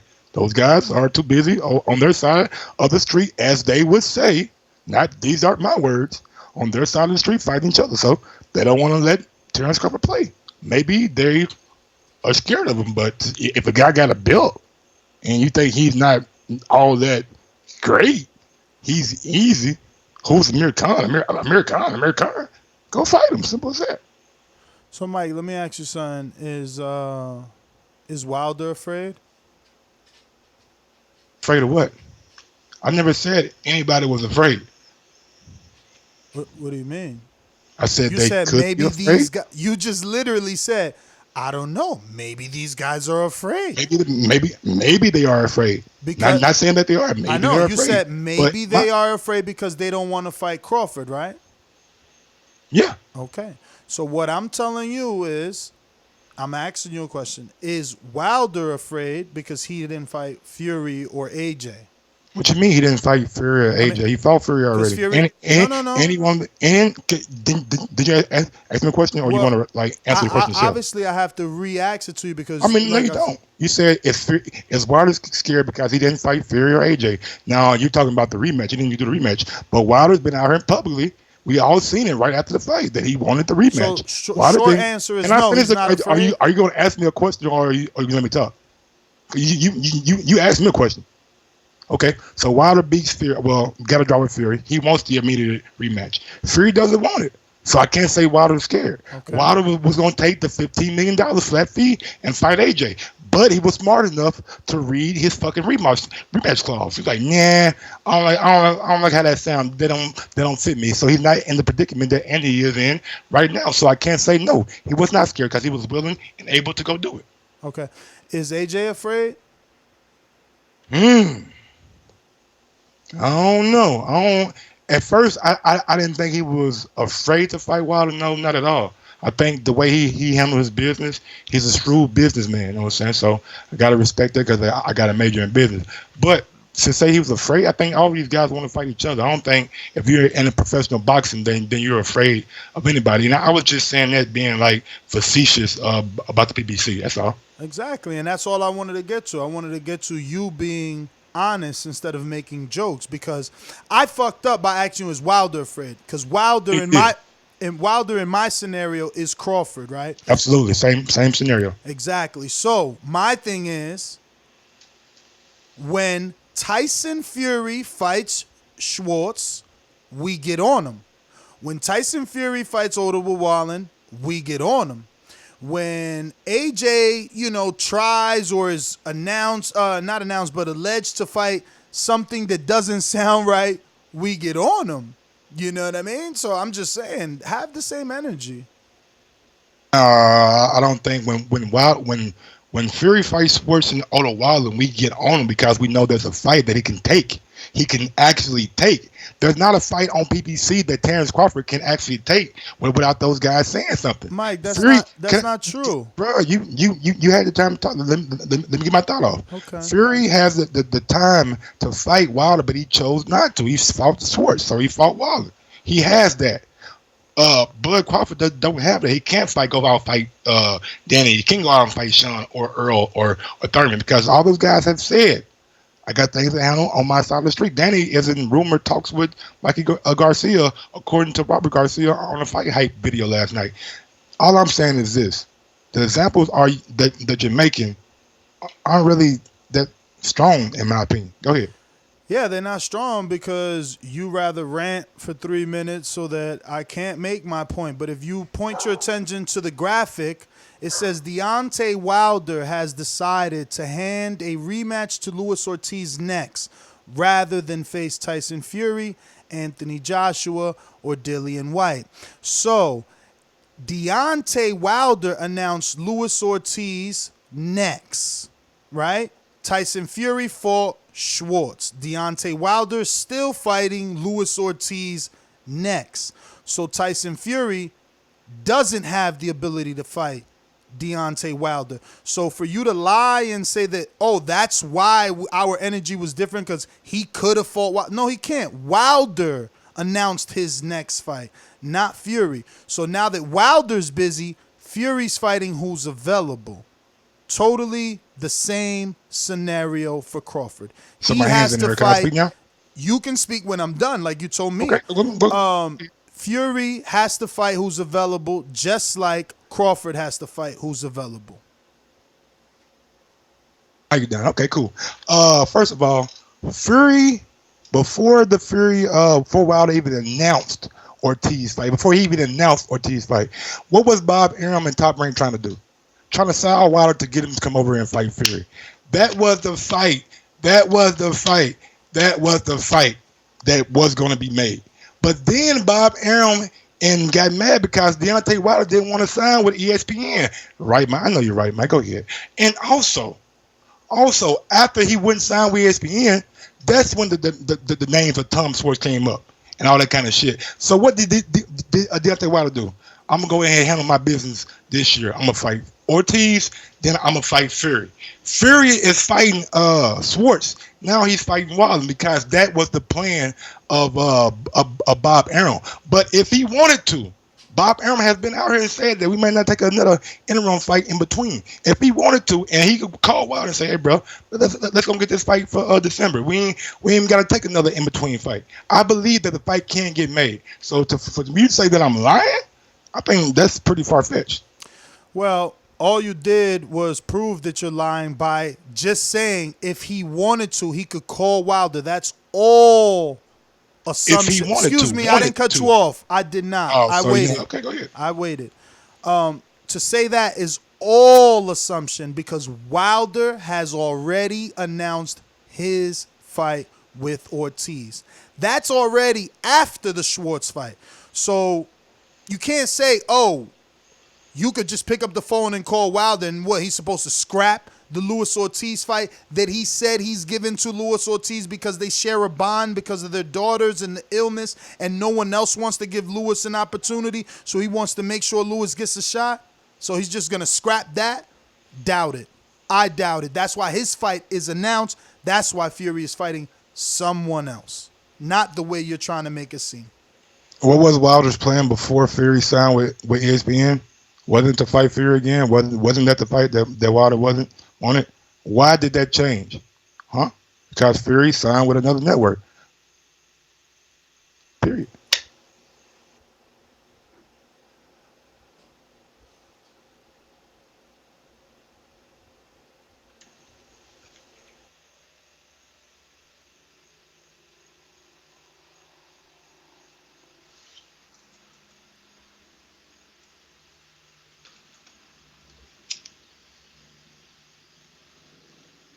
What's the next topic?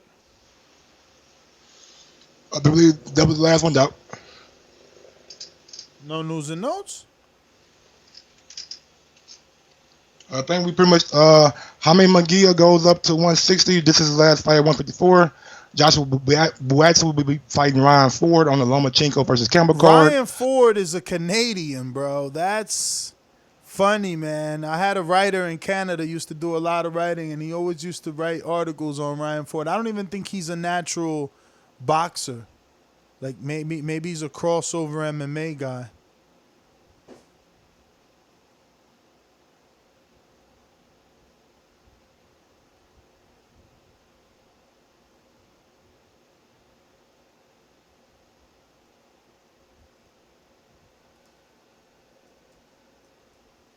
Mike, you all right? Yep, this guy is an MMA dude. I'm telling.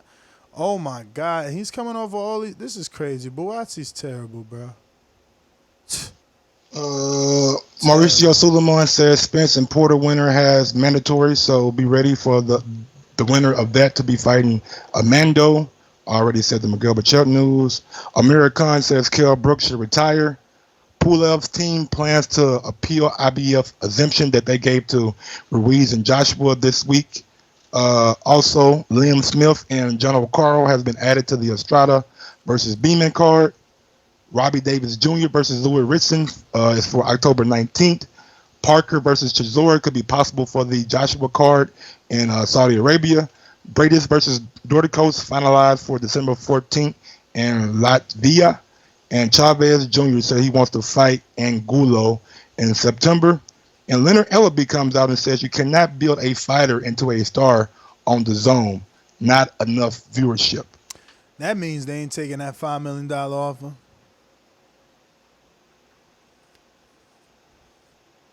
Chavez wants Angulo. That's hilarious. At least he wants this September, man. He's trying to get that Mexican Independence Day going, you know? Chavez should fight like Chris Eubank Jr. or something. But it probably does nothing for him over here on these sides. Well, let's go out to these callers. Tell the truth. These calls are brought to you by El Camino Electrical Services, experts in electric vehicle charging stations. For consultations and turnkey installation, visit us at elcaminoelectricalservices.com. Remember to rate us 5 stars on iTunes.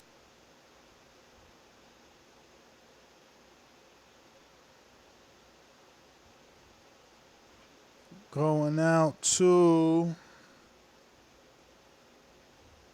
Mr. PBC, baby. Last time I checked, I was the man on these streets. They call me residue, I leave blow on these beats. Got I'ma treat him like he's a C+ fighter. Shit on niggas, even when I'm cut it. Yo, Mr. PBC.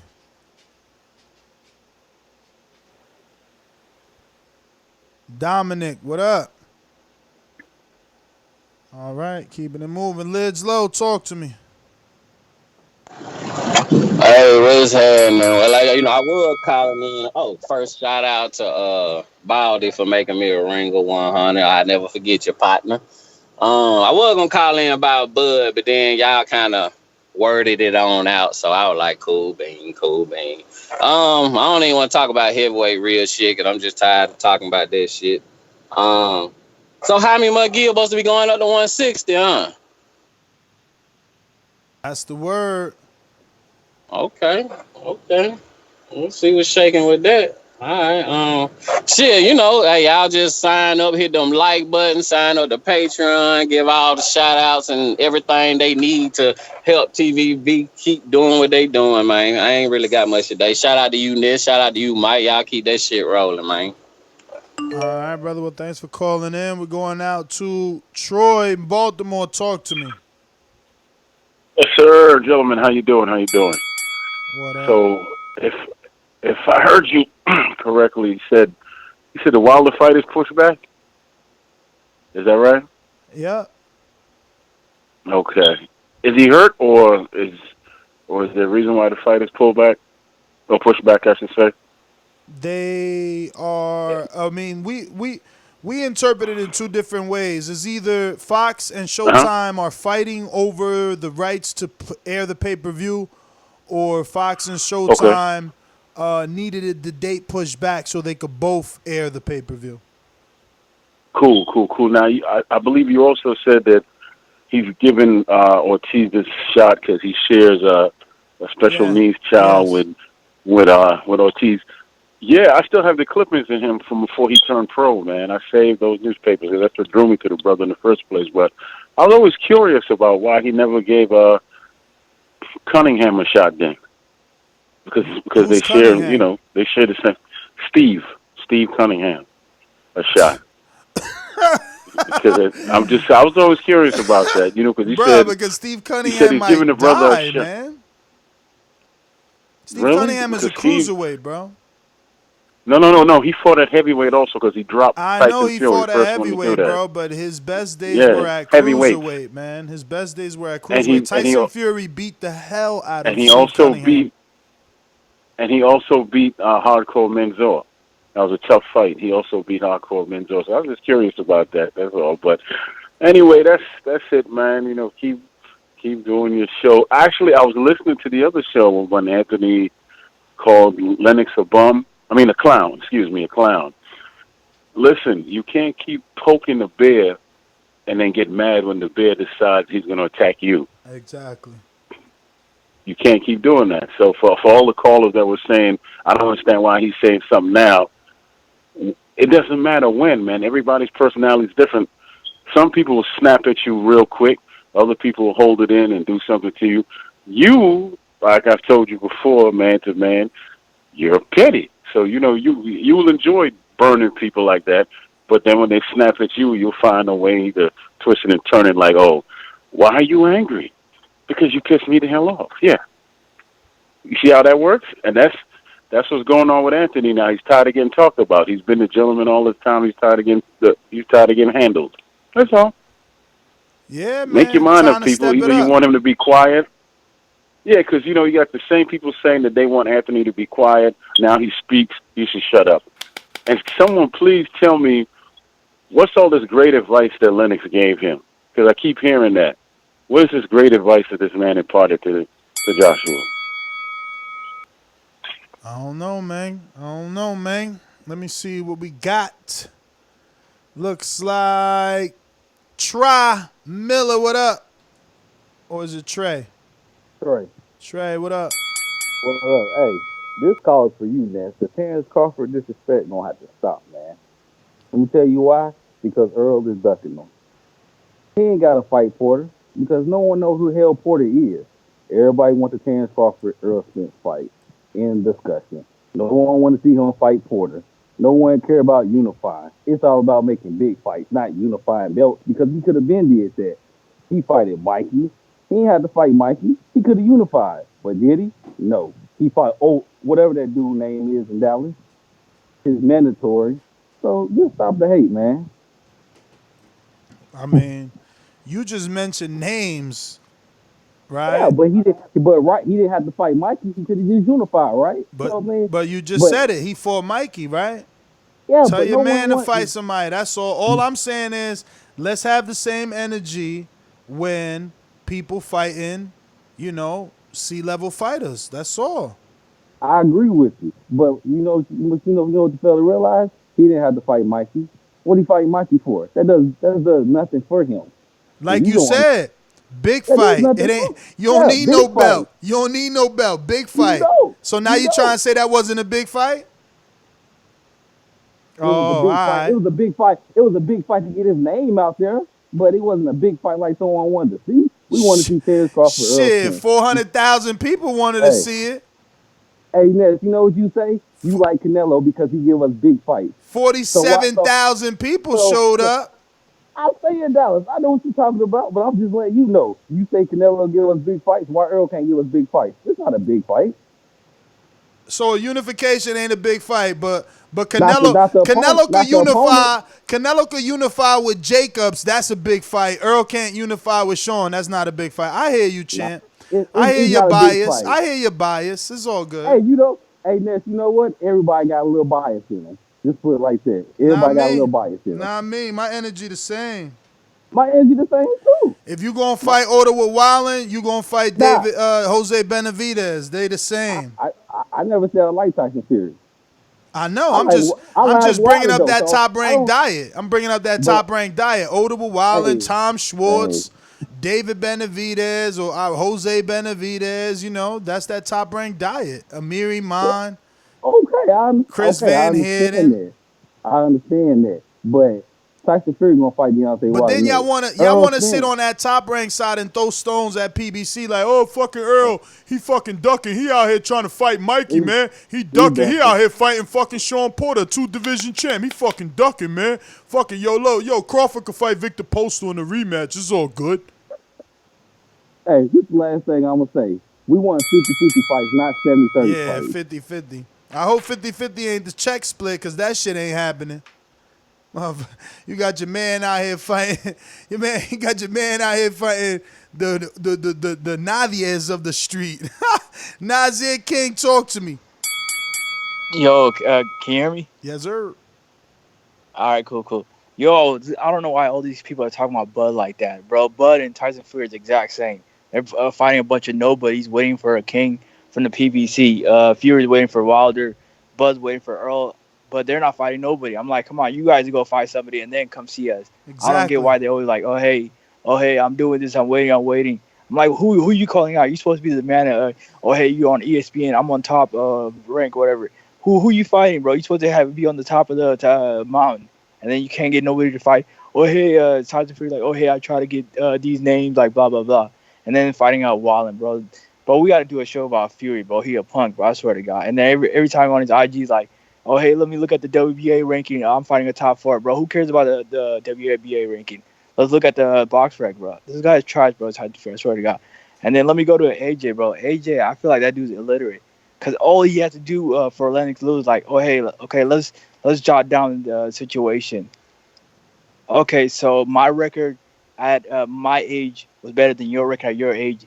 I've accomplished more on the sport at this age than you did. And then you're talking about undisputed. I've yet to finish my career. And you already have 2 losses.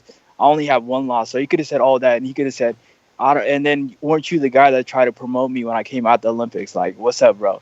And then he could also said, I fought for the Olympics for the UK. You fought for Canada.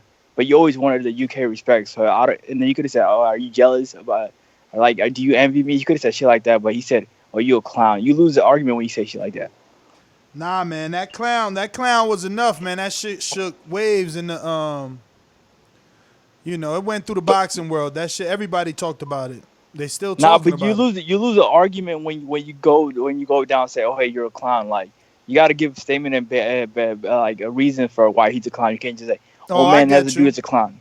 And then you come to America and you lose, and then next thing you have the balls to call somebody a clown. Why can't you do that when you were at the top of the mountain? Why do you have to do all this as soon as you lose your belt? Oh, hey, now let me go to Nigeria when I lose my belt. Like, all this bullshit when he lost his belt. What was this when he was, like, the unified champion, blah, blah, blah.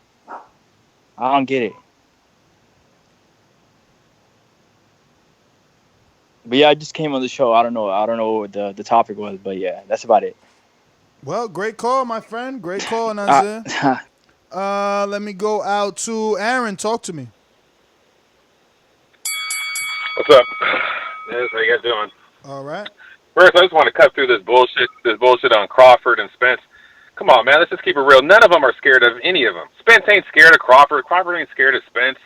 I mean, we know it's the politics and the boxing organizations and the money involved. You know, it's not Crawford's fault. He's not getting good fights. He's under contract. You know what I mean? To say he's ducking Spence, that's just crazy. It's nonsense. I know they both want to get the fight done, but there's promoters, there's organizations, there's Top Rank, there's ESPN. There's a whole bunch of other stuff behind the scenes that prevent the fight from going on. I mean, at the end of the day, Crawford approves his fighters, man. At the end of the day, Crawford approves his fighters. If you want to give him a pass, that's cool. But him and Bomac, he only has to select so many fighters, though. What you mean? This group of fighters, he's a superstar. So many to choose from. He's a superstar. According to you and Mike and Lidge Lowe, if he fights Earl, they're going to do millions of pay-per-views. So that means that he should be able to pick who he wants to fight. He don't got to only pick Earl, Shawn, and Danny. There's other people in there. Why he can't fight Jesse Vargas? So you tell me. What's wrong with Jesse Vargas? Udani Ulgas, Sergey Lipinets, Amir Khan, he fought. You know, there's other people out there. Why he not sending them offers to those people? What's wrong with Collazo? He's on his promotional stable, you know? Jamal James, ain't he highly ranked in the WBA? Like, he only want the dudes that he know he can't get. Like, you can't get them. Move on.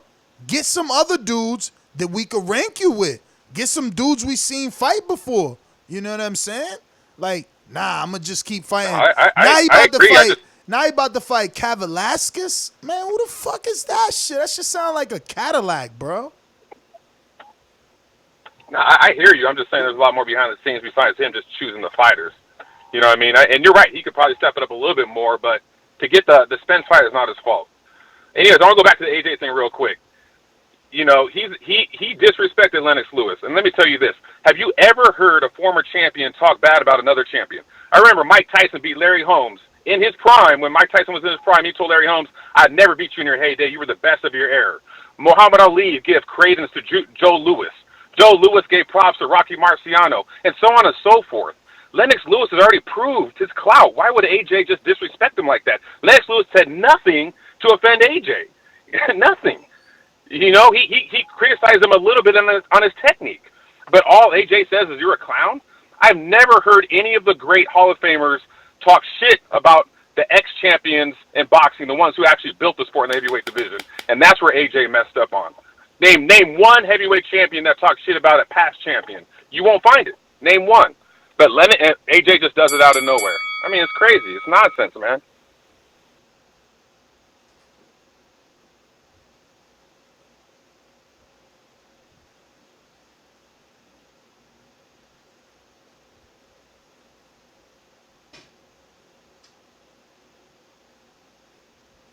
Brian in Hawaii, talk to me. What's up, guys? What's up, Ness? What's up, Mike? Just calling into the show, listening to the Crawford talk, but you kind of answered my question that I was going to ask, because I was going to ask you, Ness. So your problem, now that I heard the last call, your problem ain't really that Crawford ain't getting the big fights because he can't get them. Your problem is that he could get better competition that he's not fighting, right? Fuck yeah. Jose, yeah, okay, I hear you on Jose that. Benavidez had a hole in his leg, bro. Like, it was an in-house fight. Anybody that watches boxing know they gave him that because it's in-house. There's other fighters in the welterweight division that he could fight. Plenty. So, you feeling like he's trying to pick easier fights to stay undefeated to get that Earl fight? That's why, or I don't know, man. But I know that dog in him. I know Wilder gets criticized for fighting 39 bums, man. I mean, this dude needs to start getting criticized, you know, because Jose Benavidez's biggest win is a controversial win to Mauricio Herrera. You know, Jeff Horn had one fight at welterweight, and now he's fighting. You know, he only wants to fight. Like, this dude was ringside at Costa Zoo's fight. I think Costa Zoo's son is like 47-pounder, right? So, like, Jeff Horn don't know what he want to do. I can't take Jeff Horn serious until, like Crawford, he gets in there with someone else. You know, I need to see what he can do. Let's say Spence beats Porter, like most of us feel like he will. If Spence gives Crawford the fight right after, would you be disappointed in that decision by Earl because the competition that Crawford been fighting? Nah, I mean, look, I'm not mad at Earl. I'm not mad at Earl if he ever gives him the fight. That's just my own thing where I want them both to be equally going through the same gauntlet. But I highly doubt that Earl gives him the fight after the Porter fight because he got the Pacquiao fight out there. You know, he's not sure he can get it, but he's hoping on getting it. You know, Mike played the audio, and that's what he said. You know, he's got the Pacquiao side to clean up, which is another belt. And maybe Pacquiao does it because now it will be two belts on the line. It'll be a bigger fight. You know, it'll be Earl's second pay-per-view. We get to see his numbers on pay-per-view versus Porter. I mean, they're building up to it. It's not a given, but that's Earl's hope, is to beat the legend and get that third belt. Look, everybody wants to be in that Anthony Joshua position. I want to see what Mike's going to say when Earl gets all these belts or Pacquiao has all these belts. Now, you know, whoever on the PBC side got all these belts, turn to Crawford to try and negotiate. I want to see people talking about give him more than 33%. You know what I'm saying? I want to see that ridiculousness. One last question. Mm-hmm. Oh, sorry. I No, didn't go mean to ahead. cut you off. But one last question. So, do you think Crawford? I'm a Crawford fan, just to make it clear, but not really a fan of him as a man, but just of his skills. Also with Earl, because they're both real skillful. But so is Crawford hurting himself by not fighting the best competition where he would be primed and ready for Earl, or you think that the wear and tear that he's saving his body is going to pay off in the long run? What do you say about those two situations? Nah, man. I mean, Crawford's in the gym, bro. He's a fighter. He says that, at least in interviews. He says he's always in the gym. He's always working. So, and he's getting the Fury treatment. He's getting to look good and spectacular with giving opponents on TV. So his stock will keep rising, because it's easy to fool casual fans. The issue is going to come down to the negotiation table. You can't fool Al Heyman in numbers. Numbers don't lie.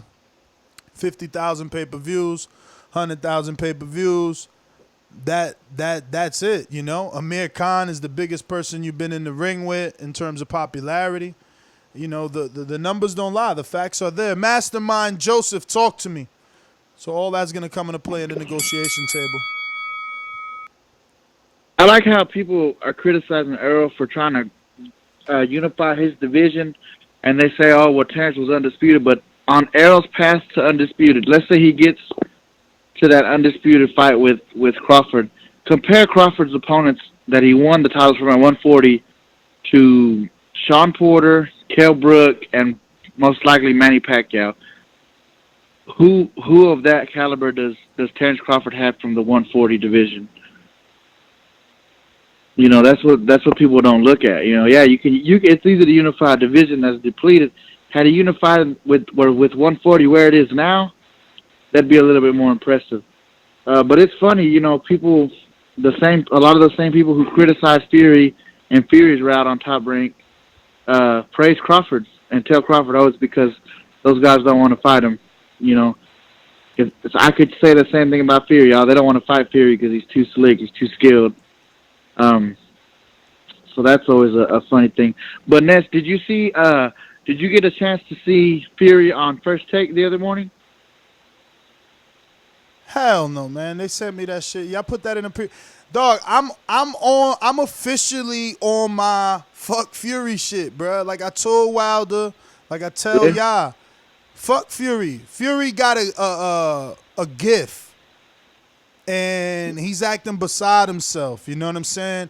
Everyone is out here acting like these dudes he fighting is somebody, and I'm not about to be fooled with the rest of the world. Like I know he didn't want no work with Wilder, and he ran from the fight. I was asking because he said that the next fight with Wilder, he's going for the KO, and that because he feels like he can't get a fair decision in the U.S. And then he actually even said that he just never uses power, so he says he's stronger than Wilder, and that had he fought Wilder back in June, that Schwartz, it would have been the same outcome. I just thought that was kind of hilarious, because I can't see Fury getting an exchange, but it's just funny to see him talk that way, but not really be in a rush to get back in the rematch. Skill wise, I always AJ should have said Fury was a clown, bro. It just, I don't know, man. It's just funny. Like I said, Wilder's got that sledgehammer, man, that ultimate equalizer. So I would love to see Fury actually try to come out and knock out Wilder, and I think that's the worst. That would be an interesting exchange, but I think that would be a pay-per-view we pay maybe $70 for less than a minute probably. But that's my call, brother. You have a good night. Joseph, Judah Man. Let me see who we got. Mastermind NO, talk to me.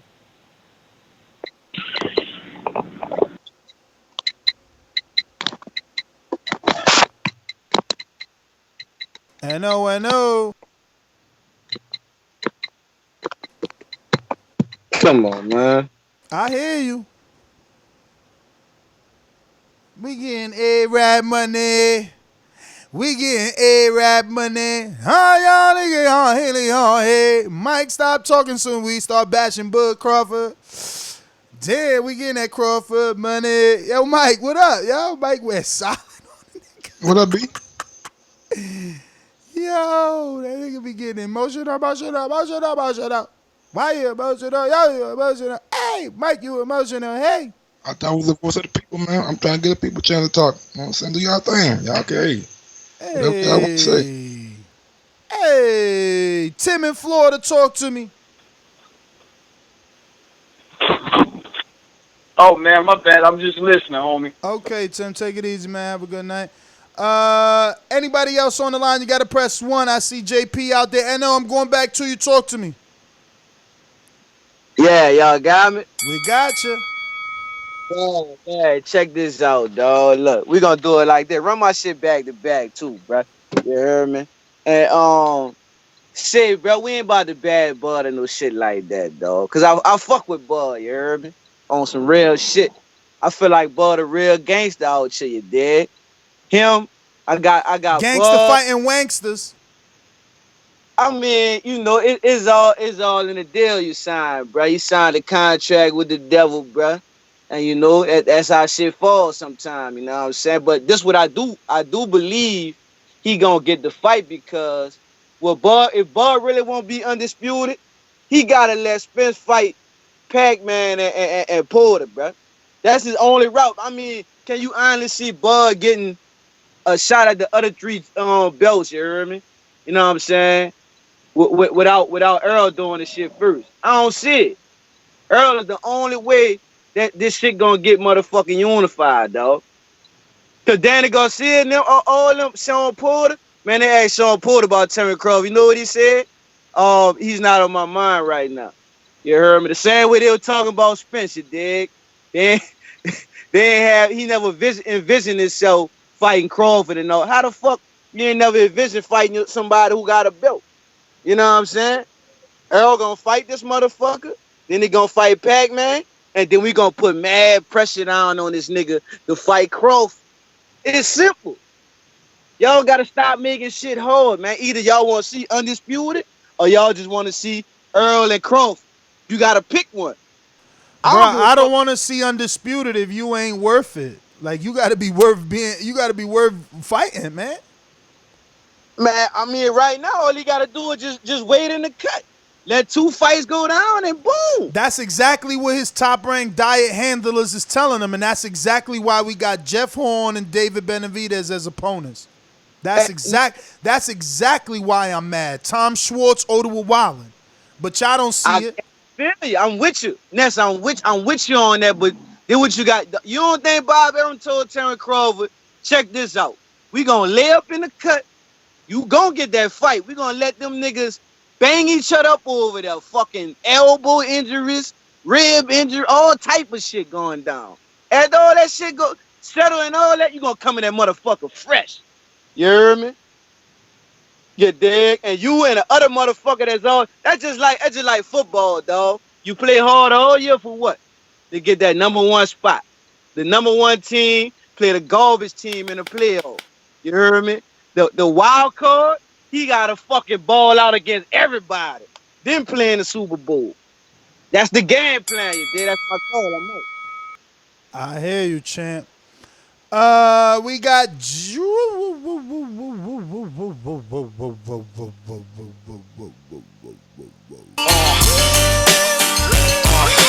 Long Beach in the house.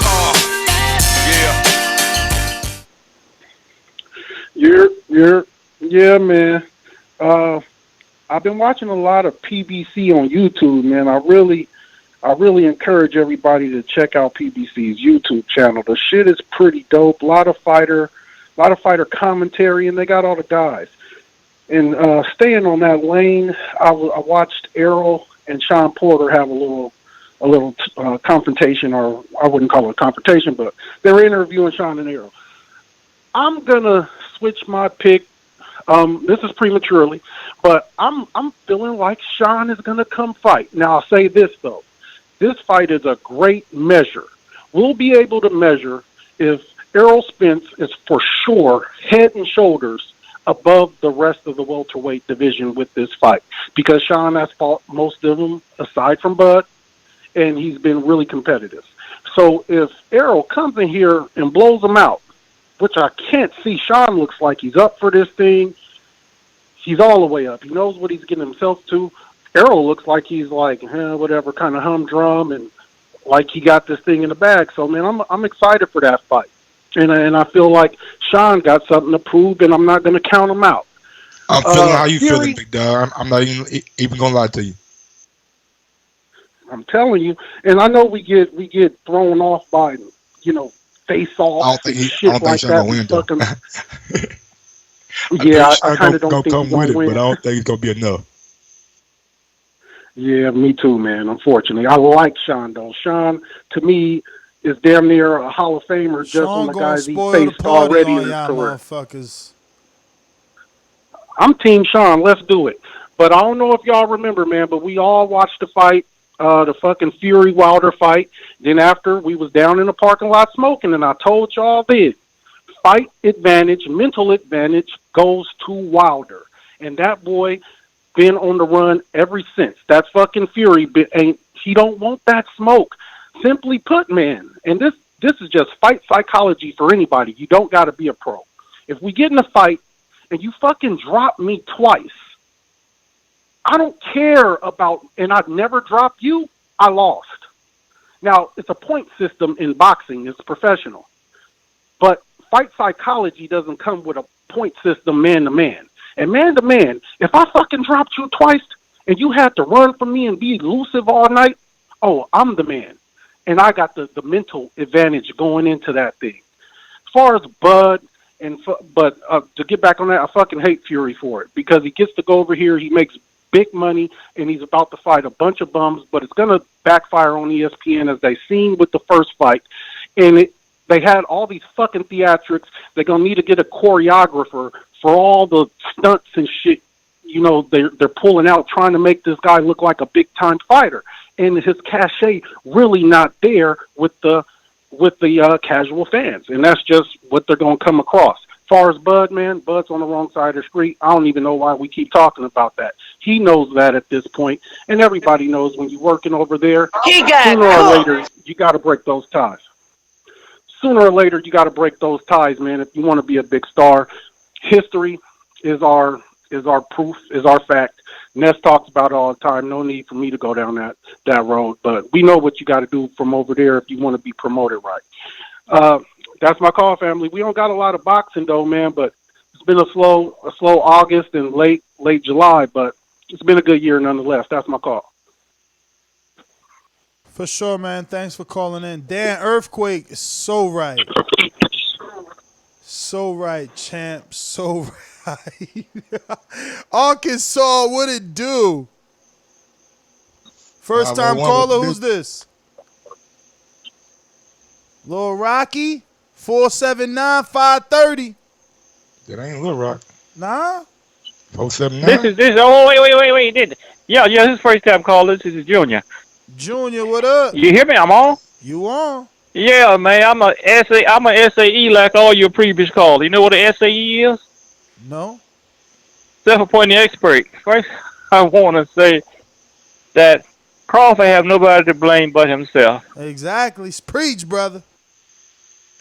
Now, his contract, I'm told, is supposed to be up at the end of this year or next year. He needs to just get out of Bob Air. He re-signed Bob like Air is Bradley paying did. Tyson more. He Bradley well, 2.0. he needs to be screwed.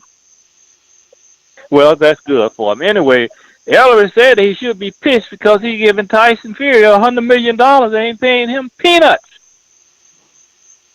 Know what I mean? That's what his and Tyson Fury is gonna. That's what his man. Tyson Fury is gonna screw Bob.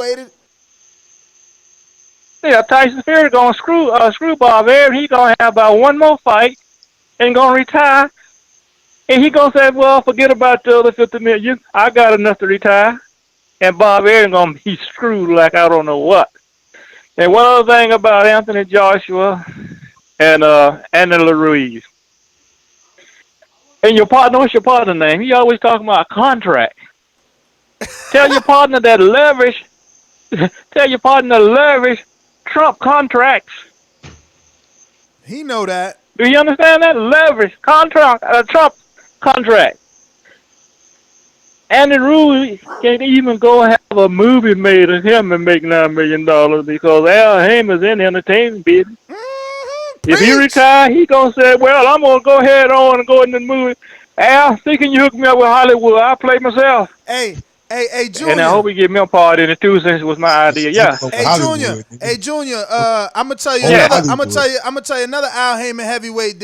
Al got in the movie business. Deontay Wilder. He put him on billions. Wow, man. So you know what you're talking about. If Andy Ruiz get in the movie now, he can make more than $9 million. I'm quite sure he could. Hell yeah. And I want a part in it too, since it was my idea. Since it's my idea, I want a part in it. I don't want to be his partner. We all came up with that Mexican Rocky story, man. We all came up with that. We just waiting for it to hit the movies. Amen. I want to be in the movie, but not a sparring partner, because I'm 72 years old, and my drawers were shaking. Probably just getting in the ring with him. That's all I gotta say. Well, all right, Junior, man. Thank you, man, for calling in, brother. Appreciate it, man. 72 years old, listening to the show, man. We appreciate it. We're gonna try and tone down some of that verbal you language. I know you want me to hear all that bullshit, all types of shit. I don't want you having your grandkids around. Like, Grandpa, what you listen to them boys talking so dirty for? His grandkids probably 18 now. I know, right? I'm over here doing little kid voice. Damn. Shout out to Junior, man. Yo, my name is Ness GTO. Instagram and Twitter at NessGTO. Catch us on the next one. Gross 1911 on IG and Gross 2312 on Twitter. Yo, for more in depth on the AJ Lennox Lewis, check out the morning show. Peace. Betting show tomorrow. Man, we gotta bring in some big guns. Damn. Bet. Come on.